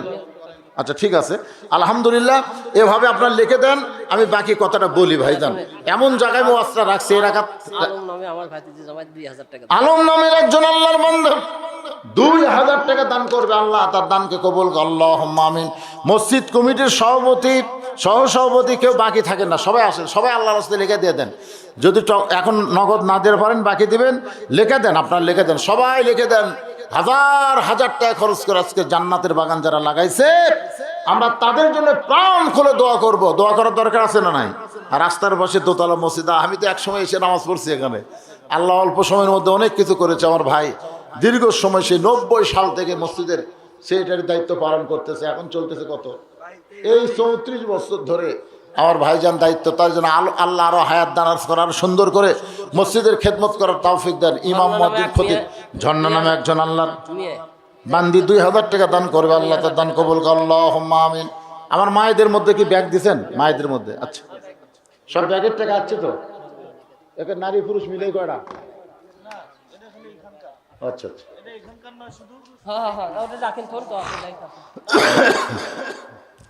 সবাই একটু জিকির করেন, লা ইলাহা ইল্লাল্লাহ, লা ইলাহা ইল্লাল্লাহ, লা ইলাহা। শহীদুল সরকার 1,000 টাকা। লা ইলাহা ইল্লাল্লাহ মুহাম্মাদুর রাসূলুল্লাহ। শহীদুল সরকার 1,000 টাকা দান করবে, আল্লাহ কবুল করেন, আল্লাহুম্মা আমিন। ঝর্ণা নামে ঝর্ণার এখনই কয়া হলো তো, এখনই ঝর্ণার কথা কলাম রে, কি বিপদ রে, একই কয়বার করে হবি রে। ঝর্ণা 2,000 টাকা দান করছে, আল্লাহ ঝর্ণার দানকে আল্লাহ আপনি কবুল করেন, আল্লাহুম্মা আমিন। হ্যাঁ, একজন আল্লাহর বান্দা 500 টাকা দান করছে, আল্লাহ কবুল করেন। আল্লাহ নয় ওসমান, আল্লাহ তোমাকে এত সম্পদ দান করেছে, তোমার ভাই আজকে 3 দিন হলে না খেয়ে আছে। ধরে বলেন কয়দিন? তুমি কি তোমার ভাইকে একটু সাহায্য করতে পারবা না? মহিলাদের মধ্যে থেকে অনেক টাকা আইছে, অনেক টাকা, 1 লাখ টাকা আইছে। একজন 1 বস্তা সিমেন্টের টাকা দিবে, দোয়া চাইছে। সকলের জন্য আমরা আখের মনে দোয়া করবো ইনশাআল্লাহ। আর এখন আর দোয়া করে সময় নষ্ট করব না। আসেন, যে কথা বলতেছিলাম, ওসমান গনি বলতেছে, রাসূলুল্লাহ আমার ভাই কুল্লু মুসলিমুন ইখওয়া, প্রত্যেকটা মুসলমান ভাই ভাই। আমার ভাই 3 দিন হলে না খেয়ে আছে। এইটা যদি আমি আগে জানতাম, এইটা যদি আমি আগে জানতাম, নিজে না খাইয়া হলেও আমার ভাইয়ের বাড়িতে খাবার পৌঁছায় দিতাম। সুবহানাল্লাহ কোয়া যাচ্ছে না? আমার কথাকে আপনার বুঝবার পারছেন? এই বুঝবার পারছেন? আমার ভাই না কে আছে এটা যদি আমি আগে জানতাম, এই ভাই এরকম চটপট করলে আমার ওয়াজ হবে না তো ভাই রে। জাফর সরকার 1000 টাকা দান করছে, আল্লাহ কবুল করেন। এখন আমার কাছে একটাও বলেন না, সব ওখানে লিখে দেন, সব লিখে দেন, সব লিখে দেন। দুই কাম একসাথে হবে না, দুই কাম একসাথে হয়। আদায় সময় আদায়, ওয়াজের সময় ওয়াজ, আদায় ওয়াজ, আদায় ওয়াজ, আদায় ওয়াজ, এটা করলে হবে। বাবা মারা গেছেন, দোয়া করবেন 1000 টাকা। বাবা মারা গেছে, দোয়া চাই আল্লাহ বাবার কবর জান্নাতের টুকরা বানান। 1000 টাকা দান করছে, আল্লাহ কবুল করেন, আল্লাহুম্মা আমিন। আপনারা মঞ্চের মধ্যে একটু রতন আকন্দ 2000 টাকা নগদে করছে দান, মার জন্য দোয়া চাই, নগদে দান করছে, মায়ের জন্য দোয়া চাই, আল্লাহ মায়ের কবর জান্নাতের টুকরা বানায় দেন, আল্লাহুম্মা আমিন। ওসমান গনি বলতেছে, রাসূলুল্লাহ আমার ভাই 3 দিন হলো না খেয়ে আছে, এটা যদি আমি আগে জানতাম আমি নিজে না খাইয়া আমার ভাইয়ের বাড়িতে খাবার পাঠাইয়া দিতাম। আপনার বলেন তো, অর্থমন্ত্রী ওসমান গনি যে কথা কইছে, মুখের সাথে তার কথা আমলের মিল আছে? মিল আছে? এখনকার মন্ত্রীরা যে কথা কয়, এই মুখের কথার সাথে আমলের কোনো মিল? কেমন ওসমান গনি অর্থমন্ত্রী? শোনেন, শোনেন, একটু সামান্য শুনলেই বুঝতে পারবেন। নবীর কাছে একজন গরিব সাহাবী এসে কাঁদতেছে আর বলতেছে, রাসূলুল্লাহ হুজুর আপনি যদি পারেন আল্লাহর রাস্তে আমাকে একটু সহযোগিতা করেন। সঙ্গে সঙ্গে নবী এভাবে জুব্বা তুললেন। সাহাবী তাকায় দেখে ক্ষুধার জ্বালায় নবী পাথর পেটে বেঁধে বসে আছে। সাহাবী ফুপায় ফুপায় কান্দে। রাসূল বলে, কান্দো কেন? বলে, রাসূলুল্লাহ আমি আর যতটুকু হবি তার সাথে বেশি অভাব নিয়ে আপনি বসে আছেন হুজুর। আমি এখন পর্যন্ত পেটে ক্ষুধা নিয়ে হাঁটাহাঁটি করতেছি, আর আপনি পাথর বান্ধা বসে আছেন। হুজুর আল্লাহর রাস্তায় আমাকে মাফ করবেন। রাসূল বলতেছে, তোমার কাছে আমি মাফ চাইতেছি না, তুমি আমার কাছে কেন মাফ চাবা? বরং আমি তোমাকে এমন একটা কথা বলি, তুমি তার কাছে যাও। বলে, হুজুর সেইটা আবার কে? বলে, আমার ওসমান। ওসমানের কাছে যাও। নবীর কথা মতো করি সাহাবী ওসমান গনির দরবারে গেছে। সন্ধ্যার সময় গিয়া দেখে ওসমান গনির ঘরে একটা বাতি জ্বলতেছে। তখন তার কারেন্টের বাতি ছিল না, তখন ছিল ল্যাম্পো বাতি, তেলের বাতি। ওসমান গনি সলতা টাইনা টাইনা বাতির আলো কমাইতেছে। গরিব মনে মনে কয়, আমার বাড়িতে আর চাইতে বেশি বাতি জ্বলে, আমি কোনোদিন আলো কমাই না। এমন কৃপণের কৃপণ যে নিজের বাতির আলো কমায়, সে কোনোদিন গরিবকে দান করবে না। নবীর কাছে গিয়ে বলতেছে, রাসূলুল্লাহ হুজুর আপনি দিবার পারেন না, ঠিক আছে, কিন্তু এমন কৃপণের কাছে আমার কেন পাঠালেন? রাসূল বলে, তুমি কি তোমার অভাবের কথা কইছো? বলে, পরিবেশ দেখে বলার সাহস পাই নাই। আল্লাহ নবী আবার যাও। নবীর কথা ওসমান গনির দরবারে পরদিন সকালবেলায় গরিব গিয়া দেখে ওসমান গনি যেই বালিশে মাথা দিয়ে ঘুম পাড়ছে, ওই বালিশের কোনা ফাইটা সামান্য তুলে ঘরের মধ্যে পড়ে গেছে। ওসমান গনি তুলাগুলো খুঁটায়া খুঁটায়া ওই বালিশের খোলের মধ্যে তুলতেছে। গরিব মনে মনে কয়, এর চাইতে বেশি তুলে যদি আমার ঘরের মধ্যে পড়তো, আমি শামটা দিয়ে ঝাঁট দিয়ে ফেলে দিতাম। কিন্তু এই বেটা এমন কৃপণের কৃপণ, সামান্য তুলাগুলো খোটায় খোটায় বালিশের খোলের মধ্যে ঢোকায়। নবীর দরবারে গিয়ে বলে, রাসূলুল্লাহ আপনি দিবার পারবেন না, ঠিক আছে, কিন্তু এমন কৃপণের কাছে আমার কেন পাঠালেন? রাসূল বলে, তুমি কি তোমার অভাবের কথা কইছো? বলে, পরিবেশ দেখে বলার সময় পায় নাই। রাসূল বলে, আবার যাও। নবীর কথা মতো গরিব সাহাবী আয়েশা থেকে ওসমান গনি সকালবেলায় খালি গায়ে বসে আছে।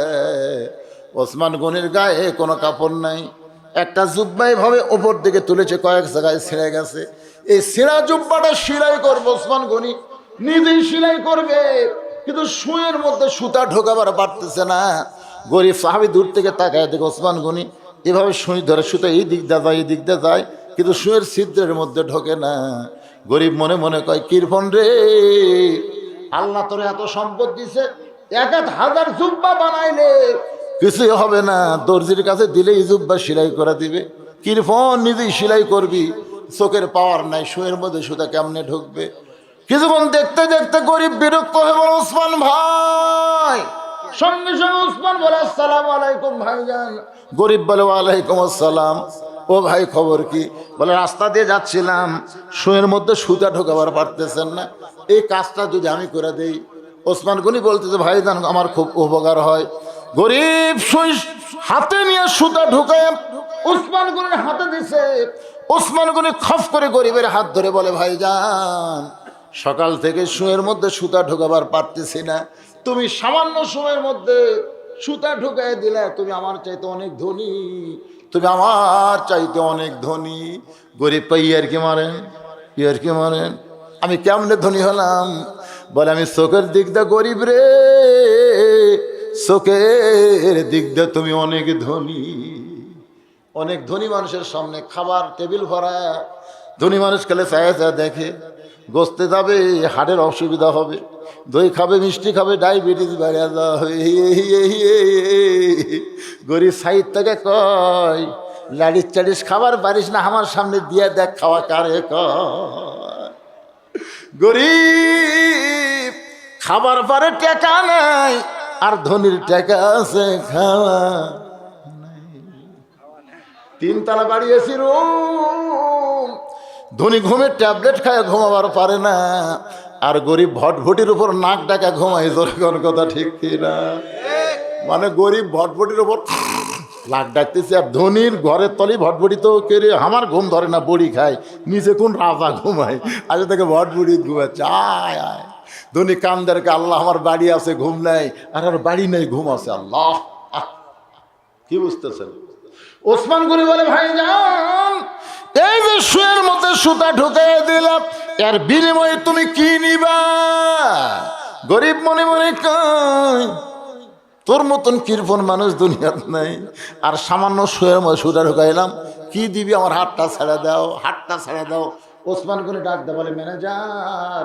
সঙ্গে সঙ্গে ম্যানেজার বলে, হুজুর খবর কি? বলে, আমার এই ভাই শুয়ের মধ্যে সুতা ঢুকাই দিয়া আমার সিনা পাঞ্জাবি সেলাই করার সুযোগ করে দিল, এর বিনিময়ে আমার ভাইকে 100 উট দিয়া দাও। গরিব বলে, হুজুর কি কইলেন?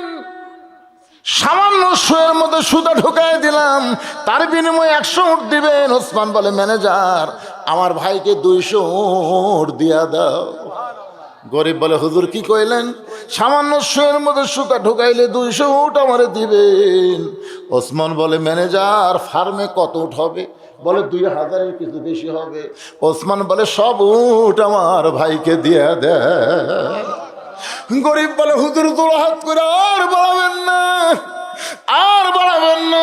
সামান্য শুয়ের মধ্যে সুতা ঢুকাইয়া দিলে বিনিময় যে 2000-এর মতো উঠ দেন, তাহলে পরপর 3 বার আমি কি দেখলাম?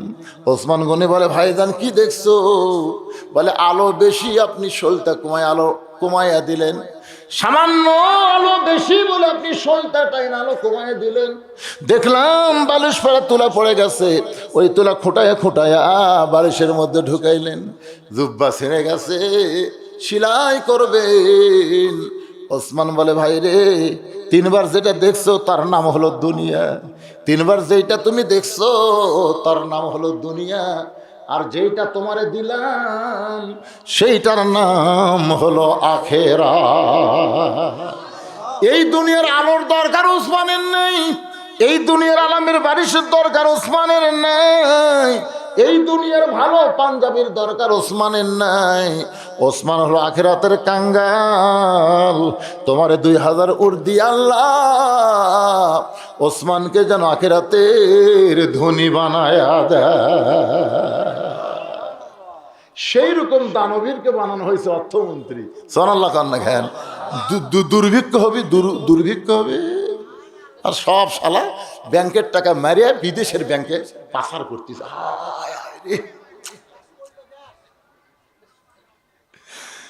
একটা টাকাও নাই ভাই রে, হাই রে হাই রে।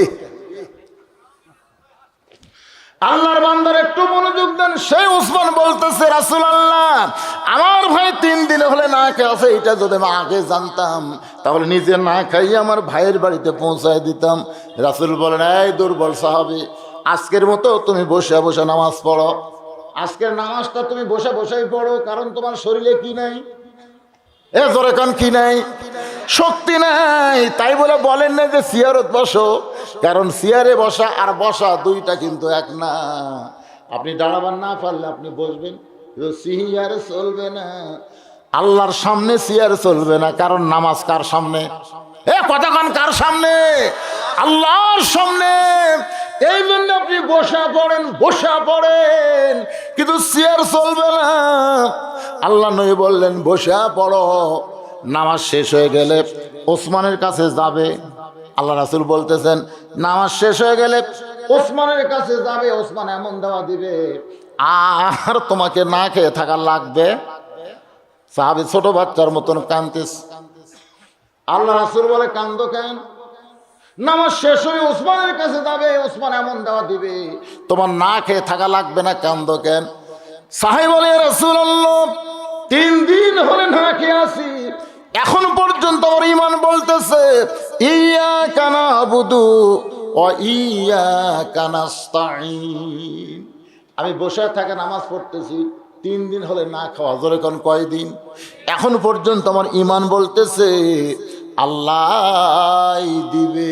জোরে কোন কে দিবে? যতক্ষণ পর্যন্ত আমার ঈমান বলবে আল্লাহ দিবে, ততক্ষণ পর্যন্ত আমি না খাইয়া মরে যাব, কিন্তু আমার আল্লাহ ছাড়া দুনিয়ার কোনো ওসমানের দরজায় যাব না। এই কথাটা খেয়াল করছেন? এ দুর্বল কি করে? দুর্বল তা কইছে যে 3 দিন হলে না খেয়ে আসি, এখন পর্যন্ত আমার ঈমান বলতেছে আমাকে কে দিবে? তো আল্লাহ দিবে। যতক্ষণ আমার ঈমান আমাকে বলবে ইয়্যাকা না'বুদু ওয়া ইয়্যাকা নাস্তাঈন, ততক্ষণ পর্যন্ত না খাইয়া মরে যাব, কিন্তু আল্লাহ ছাড়া ওসমানের কাছে যাব না। আল্লাহ রাসূল বললেন আজকে নামাজ দেরিতে হবে। আকামত কিন্তু বেলাল দিছে। কি দিছে? তারপরে রাসূল কি বলতেছে? আজকের নামাজ দেরিতে হবে, দেরিতে হবে। একটা সাহাবী যদি কয় হুজুর টাইমের দিকে খেয়াল করেন, একটা সাহাবী যদি কয় হুজুর টাইমের দিকে খেয়াল করেন, আপনাদের খতিব যদি কোনোদিন জুম্মার দিনে ওয়াজ করতে করতে একটু গুরুত্বপূর্ণ পয়েন্ট আইছে, যদি হুজুর বলে আজকে জুমার নামাজ 15 মিনিট পরে হবে, তখন তেলতেলারা কি করবে? হুজুরের সময়ের জ্ঞান নেই। যেদিন হুজুর নেতা হবে, ইমাম থেকে আপনাকে নেতা হবে, সেদিন ইমাম সাহেব যা বলবে আপনার তাই শুনবেন, কিন্তু এখন তো শুনবেন না। এখন আপনাকে কথা মতো ইমাম চলে। জোরে করে কথা ঠিক কিনা? হাই রে, মসজিদের তো করুণ অবস্থা ভাই, সব জিনিসের দাম বাড়িছে। এরা মিটিং করতেছে এসি কিনবি, 4টা হসে আরো 4টা লাগবে, 4 এসি কিনা লাগবে, 4 এসির দাম তো এত টাকা। ইমাম সাহেব বলতেছে 3 মাসের বেতন বাকি। চাচা বেতন করবে আগে মসজিদের এসি হোক। মসজিদ বিদেশি টাইলস বানাবি, মুয়াজ্জিনের বেতন ঠিক বাড়ায় না। ও যে মানধাতার আমলে যা আছে এখনো তাই করে। 80 টাকার সওয়াবিন যদি 200 টাকা যায়, তো বেতন ডবল হওয়া লাগবে না? ডবল হওয়া লাগবে না? আশ্চর্য, সব জায়গার দাম বাড়িছে। এই বক্তা গত বছর যা দিচ্ছে এবছর তাই। কে রে পাগলা, তেলের দাম বাড়েনি? আমাদের হুজুরের দাম বাড়বার চাচ্ছে না। মনে কষ্ট নিচ্ছেন? যার পিছনে ইক্তেদা করতেছেন তার মনের মধ্যে শান্তি দেন। ও গোস্তকে দাঁত খিলাল করতে করতে মসজিদে ঢুকতেছে, আর হুজুর আজকে 5 মাস হলে গোস্তর দোকানে যাওয়ার পারেনি, জানেন আপনি? মানে দাঁত খিলাল করতেছে, হুজুর কেমন আছেন হুজুর? মুসল্লি দাঁত খিলাল করতেছে গোস্ত খেয়ে, আর হুজুর 3 মাস হলে গোস্তর ধারে যাওয়ার পারেনি। আমার এলাকার এক ইমাম সাহেব সারা মাস নামাজ ভালো পড়ায়, সারা মাস ভালো পড়ায়, কিন্তু এই 1 তারিখ 2 তারিখে খালি লোকমা খায়। এক মুসল্লি কাজ হুজুর সারা মাস আপনি ভালো নামাজ পড়ান, 1-2 তারিখে লোকমা খান খান। বলে সারা মাস কেশিয়ার আমার পাশে নামাজ পড়ে, কিন্তু 1-2 তারিখ কেশিয়ার পাশে আমার ঘোরা লাগে। সারা মাস কেশিয়ার আমার পাশে ইমামকে নামাজ পড়ে, কিন্তু যে 1-2 তারিখ কেশিয়ার পাশে আমি ঘুরি আর কি। চাচা বেতনের খবর কি? দিমো না। আচ্ছা চাচা গোটা মাসিক আমি চাষি কয় না, তাহলে 1 তারিখ 2 তারিখ বেতন দেওয়ার তারিখ, আপনি এত রাগ করেন কেন? ঠিক আছে জোহরের পরে আসো। ইমাম সাহেব বাড়ির সদরনাথ পড়ে কছে, শোনো আজকে কিন্তু কেশিয়ার বেতন দিবি, তোমার কি কি বাজার লাগবে লিস্টি করে দাও। তো বউ বিশাল একটা লিস্টি করে, সারা মাসের লিস্টি বুঝছেন না, লিস্টি করে দিয়েছে, 2 ব্যাগ দিয়েছে। ইমাম সাহেব 2 ব্যাগ আর লিস্টি নিয়ে জোর নাচ পড়ে কেশিয়ারে বাইত গেছে। চাচা কেশিয়াররা কিন্তু মসজিদে নামাজ পড়ে না, শালা খালি কেশিয়াররা সভাপতি হয়, 5 ওয়াক্ত নামাজ পড়ে না। খবরদার এরকম মসজিদ কমিটির মধ্যে রাখবেন না, খালি জুমার দিনে শেষে আগে যায়। ওরা কিসের কমিটি রে?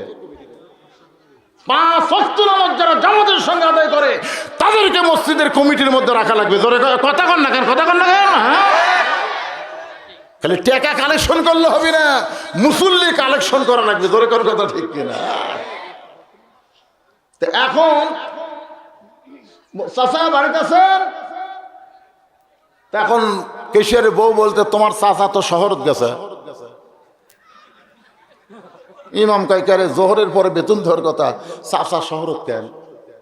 চাচি চাচা কখন আসবে? বলে ভয়রা হাসপাতালে আছেন না, আসবার নাও পারে।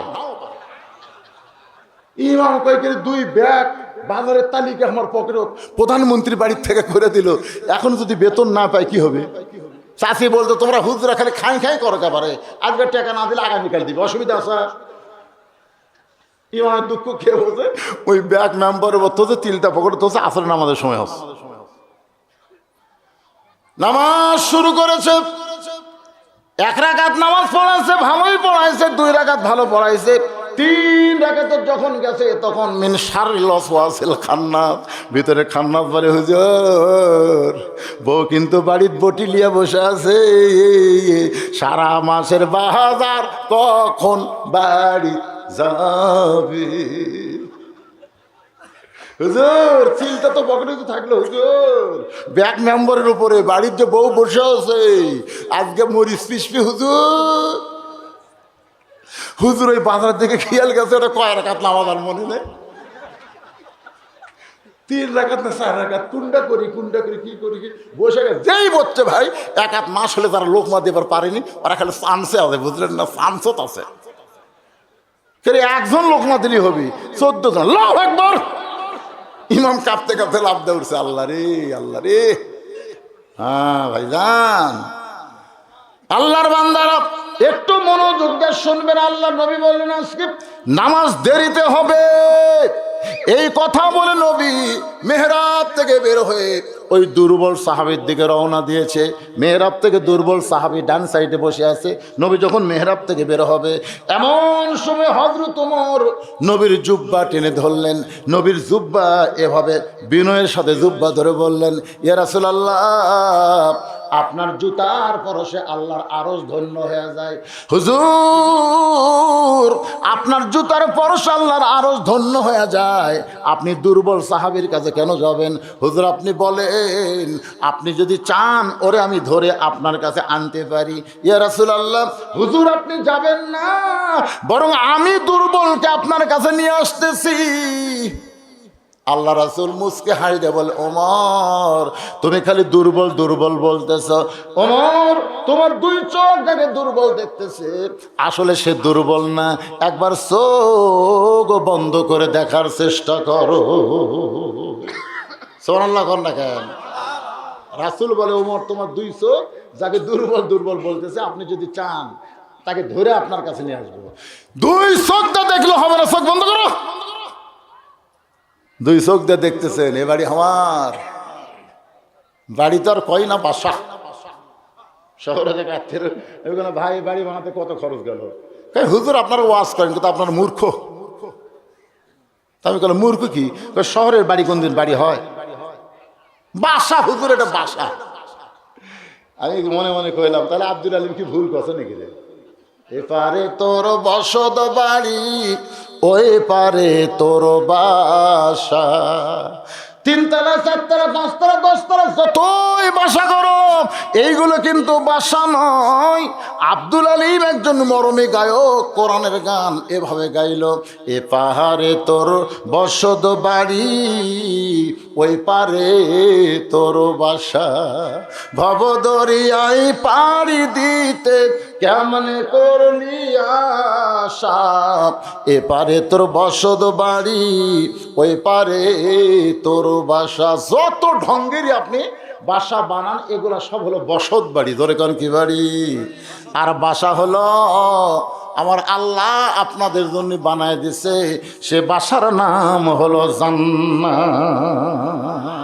ফাদখুলি ফি ইবাদি ওয়াদখুলি জান্নাতি।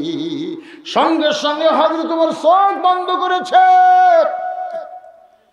চোখ বন্ধ করে থরথর করে কাঁপতে কাঁপতে হয়তো ওমর মসজিদে নববীর মধ্যে পড়ে যায়। সাহাবেরা বললেন, ইয়া রাসূলুল্লাহ, ওমরের কি হলো? রাসূল বললেন, একটু ধৈর্য ধরো, একটু ধৈর্য ধরো। কিছুক্ষণ পরে ওমর ফারুক যখন হুঁশ ফিরে পাইছে, রাসূল বলে, ওমর কি দেখলা, যেটা দেখার পরে কাঁপতে কাঁপতে তুমি পড়ে গেলা? আল্লাহ রাসূল, ওমর বলতেছে, ইয়া রাসূলুল্লাহ, হুজুর, আমি দুইটা চোখ বন্ধ করার সঙ্গে সঙ্গে ইত্তাকু ফিরাসাতাল মুমিনিনা ফাইন্নাহু ইয়ানজুরু বিনুরিল্লাহ, আমি নূরের চোখ দিয়ে তাকায় দেখি ওই দুর্বল সাহাবীর ঈমান এত পাওয়ার, এত পাওয়ার। সুবহানাল্লাহ খান লাগেন, ঈমানের পাওয়ার আছে না নাই? এজন্য আমার সঙ্গে সকালে 2 মিনিট একটু বলবেন, খুব বেশি হলে 2 মিনিট লাগবে। সবাই বলেন, ঈমানের দাবি যদি কোরবানি হয়, সেই দাবি ঘরে বসে থাকা নয়। ঘরত বসে থাকে বাংলাদেশের জুলুম নির্যাতন কোনোদিন দূর করা যাবে? তাহলে সকলে আমার সঙ্গে মন মন গুনগুন করে বলবেন, ঈমানের দাবি যদি কোরবানি হয়, সেই দাবি ঘরে বসে থাকা নয়। ঈমানের দাবি হলো কিছু বিনিময়, সেই বিনিময় যদি জেল জুলুম হয়। ঈমানের দাবি হলো কিছু বিনিময়, সেই বিনিময় যদি ফাঁসির মঞ্চে যেতে হয়। ঈমানের দাবি হলো কিছু বিনিময়, সেই বিনিময় যদি কলিজার ঘাম হয়। সেই ঘাম দিতে যেন তৈরি থাকি, ওগো দয়াময় আমার আল্লাহ দয়াময়। ঈমানের দাবি হলো অগ্নি শিখা বাতিলের বিরুদ্ধে। ঈমানের দাবি হলো অগ্নি শিখা বাতিলের বিরুদ্ধে জ্বলতে শিখা। সে আগুনে জ্বলে জ্বলে, সে আগুনে জ্বলে জ্বলে দিব ঈমানের পরিচয়। ঈমানের দাবি বাতিলের সঙ্গে আপোষ করানো। আল্লাহর বান্দার একটু মনোযোগ দেন। ওমর বলতেছে, রাসূলুল্লাহ, আমি আনজুরু বিনুরিল্লাহ, নূরের চোখ দিয়ে তাকায় দেখি ওই দুর্বল সাহাবীর ঈমানটা এত পাওয়ারফুল। রাসূল বললেন, কেমন পাওয়ার? বলে, ওই দুর্বল সাহাবীর ঈমানটা যদি আসমানে লটকানো হয়, সূর্যের চাইতেও বেশি আলো দিবে। লিল্লাহে তাকবীর, ফালিয়াবুদু রাব্ব হাযাল বাইত আল্লাযী আত'আমাহুম মিন জু'ইন ওয়া আমানাহুম মিন খাউফ। আজকের আলোচনা শুনে কি মনে হলো? নামাজ পড়া লাগবে? সব সমস্যার সমাধান দিয়ে দিবে নামাজ। আল্লাহ কোরআনে বলেছেন, ইন্নাস সালাতা তানহানিল ফাহশাই ওয়াল মুনকার। একমাত্র নামাজই পারে মানুষকে যাবতীয় খারাপি থেকে বাঁচাই দিতে। ভাইজান, দীর্ঘ সময় ধরে আমি যখন টেজে আসছি তখন 6টা, এখন বাজতে 8:15, দীর্ঘ 2.5 ঘন্টা ধরে আমি আপনাদের যে জিনিসটা বোঝানোর চেষ্টা করলাম, আল্লাহ আমাদের সকলকে বুঝ মোতাবেক আমল করার তৌফিক দান করুক। সকলে বলে আমিন। বিশাল এশার জামাত হবে, বিশাল জামাতে আমরা এশার নামাজ আদায় করব। আমরা যারা নামাজ পড়ি নাই মনে করেন না যে আজকের জন্য নামাজ মাপ, তা কিন্তু না। যারা নামাজ পড়েছে আলহামদুলিল্লাহ, আমরা যারা পড়ি নাই আমরা আবার বিশাল জামাতের সঙ্গে নামাজ আদায় করব। আল্লাহ পাক আমাদের সকলের জীবনে ঈমান আমলে কবুল করুক। সকলে বলে আমিন। আস্তাগফিরুল্লাহ রাব্বি মিন কুল্লি জামবি ওয়া আতুবু ইলাইহি লা হাওলা ওয়ালা কুওয়াতা ইল্লা বিল্লাহিল আলিয়্যিল আযীম। এখন দোয়া হবে। দোয়া দোয়া একজন উঠবে, কি রে? দোয়ার নাম হলো মাথা। মাথাই নাই, খালি শরীরে লাভ আছে। আল্লাহুম্মা আমিন। আল্লাহুম্মা আনতাস সালাম ওয়া মিনকাস সালাম তাবারাকতা ইয়া যাল জালালি ওয়াল ইকরাম। এ আল্লাহ, গোবর্ধনপুর কেন্দ্রীয় মসজিদকে লক্ষ্য করে আজকের এই জান্নাতের বাগান, আল্লাহ মেহেরবানি করে আজকের মাহফিল আমাদের সকলের হেদায়েতের জন্য কবুল করো আল্লাহ। এই মাহফিল লাগাইতে গিয়া তোমার বান্দারা হাজার হাজার টাকা খরচ করেছে আল্লাহ, তোমার মসজিদকে সৌজন্য বানায়া মেহেরবানি করে আজকের মাহফিল সকলের হেদায়েতের জন্য, নাজাতের জন্য, জান্নাতের জন্য কবুল করে না। এই মাহফিলের শুরু থেকে শেষ পর্যন্ত যত আলোচনা হয়েছে আল্লাহ, এর মধ্যে যদি ত্রুটি হয়, ভুল হয়, মাফ করে দিও। এর যা হাদিয়া মঞ্জুর করো সোনার মদিনায় নবী পাকের রওজা মুবারকে আল্লাহ কবুল করে নাও। তামাম আম্বিয়ায়ে কেরাম, আসহাবে কেরাম, তাবিঈন কেরাম, তাবা তাবিঈন কেরাম, তামাম পৃথিবীর মাটির নিচে যত মুমিন মুমিনা আছে আল্লাহ সকলের আরওয়াফে হাদিয়া কবুল করো মাওলা গো। আমরা যারা হাত তুলেছি, আমাদের জনম দুঃখনী মা যাদের কবরে চলে গেছে, ছোট্ট একটা শব্দ হলো মা, এ নামের কি মধু যাদের মা নাই তারাই বুঝতেছে। এই দরদের মা যাদের কবরে চলে গেছে আল্লাহ মেহেরবানি করে মায়ের কবরটাকে জান্নাতের টুকরা বানায় দাও। বাবার বাড়িঘর সবই আছে, আমি সহ আমরা যারা বাবা হার এতিম হয়ে গেছি আল্লাহ মেহেরবানি করে বাবার কবর জান্নাতের টুকরা বানিয়ে দাও। আমাদের দাদা দাদি নানা নানা আত্মীয় স্বজন শ্বশুর শাশুড়ি যাদের কবরে গেছে আল্লাহ কবরবাসীদের তুমি মাফ করে দাও আল্লাহ। এই মসজিদকে কিয়ামত পর্যন্ত কবুল করো।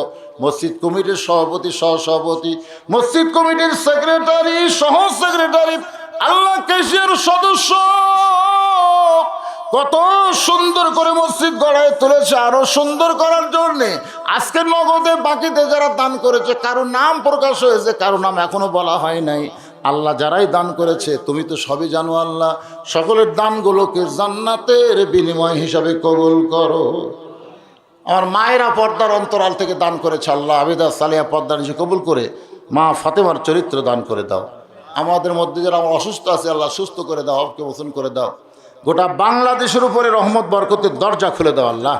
দুর্ভিক্ষ নামক আল্লাহ এই খারাপ শব্দ থেকে আমাদের বাংলাদেশকে আল্লাহ তুমি হেফাজত করো আল্লাহ। আল্লাহ আসমানের আসমানে, জমিনের বেলা জমিনে ডাবায় দাও আল্লাহ। এই গোবর্ধনপুর আশেপাশে এলাকার জন্য রহমত বরকতের দরজা খুলে কর আল্লাহ। কবুল আজকের মাহফিলের সম্মানিত সভাপতি, আজকের মাহফিলের সহসভাপতি, আজকের মাহফিলের প্রধান অতিথি, আজকের মাহফিলের বিশেষ অতিথিবৃন্দ, আজকের মাহফিলের পৃষ্ঠপোষক, আজকের মাহফিলের আল্লাহ যারা উপদেষ্টা মণ্ডলী আল্লাহ সকলকেই তুমি জান্নাতে কবুল করে নাও আল্লাহ। আল্লাহ যুবকদেরকে 5 ওয়াক্ত নামাজ কবুল করো। আজকে মসজিদের খতিব, মসজিদের ইমাম সহ আল্লাহ সকলকেই তুমি মাফ করে দাও আল্লাহ। যে পথে চললে খুশি হবে সেই পথে চলার তৌফিক দিও। শয়তানের ধোঁকা, নফসের ধোঁকা থেকে আল্লাহ তুমি আমাদের হেফাজত করো। সুবহান রাব্বিকা রব্বিল ইজ্জাতি আম্মা ইয়াসিফুন ওয়া সালামুন আলাল মুরসালিন ওয়ালহামদুলিল্লাহি রাব্বিল আলামিন। লা ইলাহা ইল্লাল্লাহু মুহাম্মাদুর রাসূলুল্লাহ সাল্লাল্লাহু আলাইহি ওয়াসাল্লাম।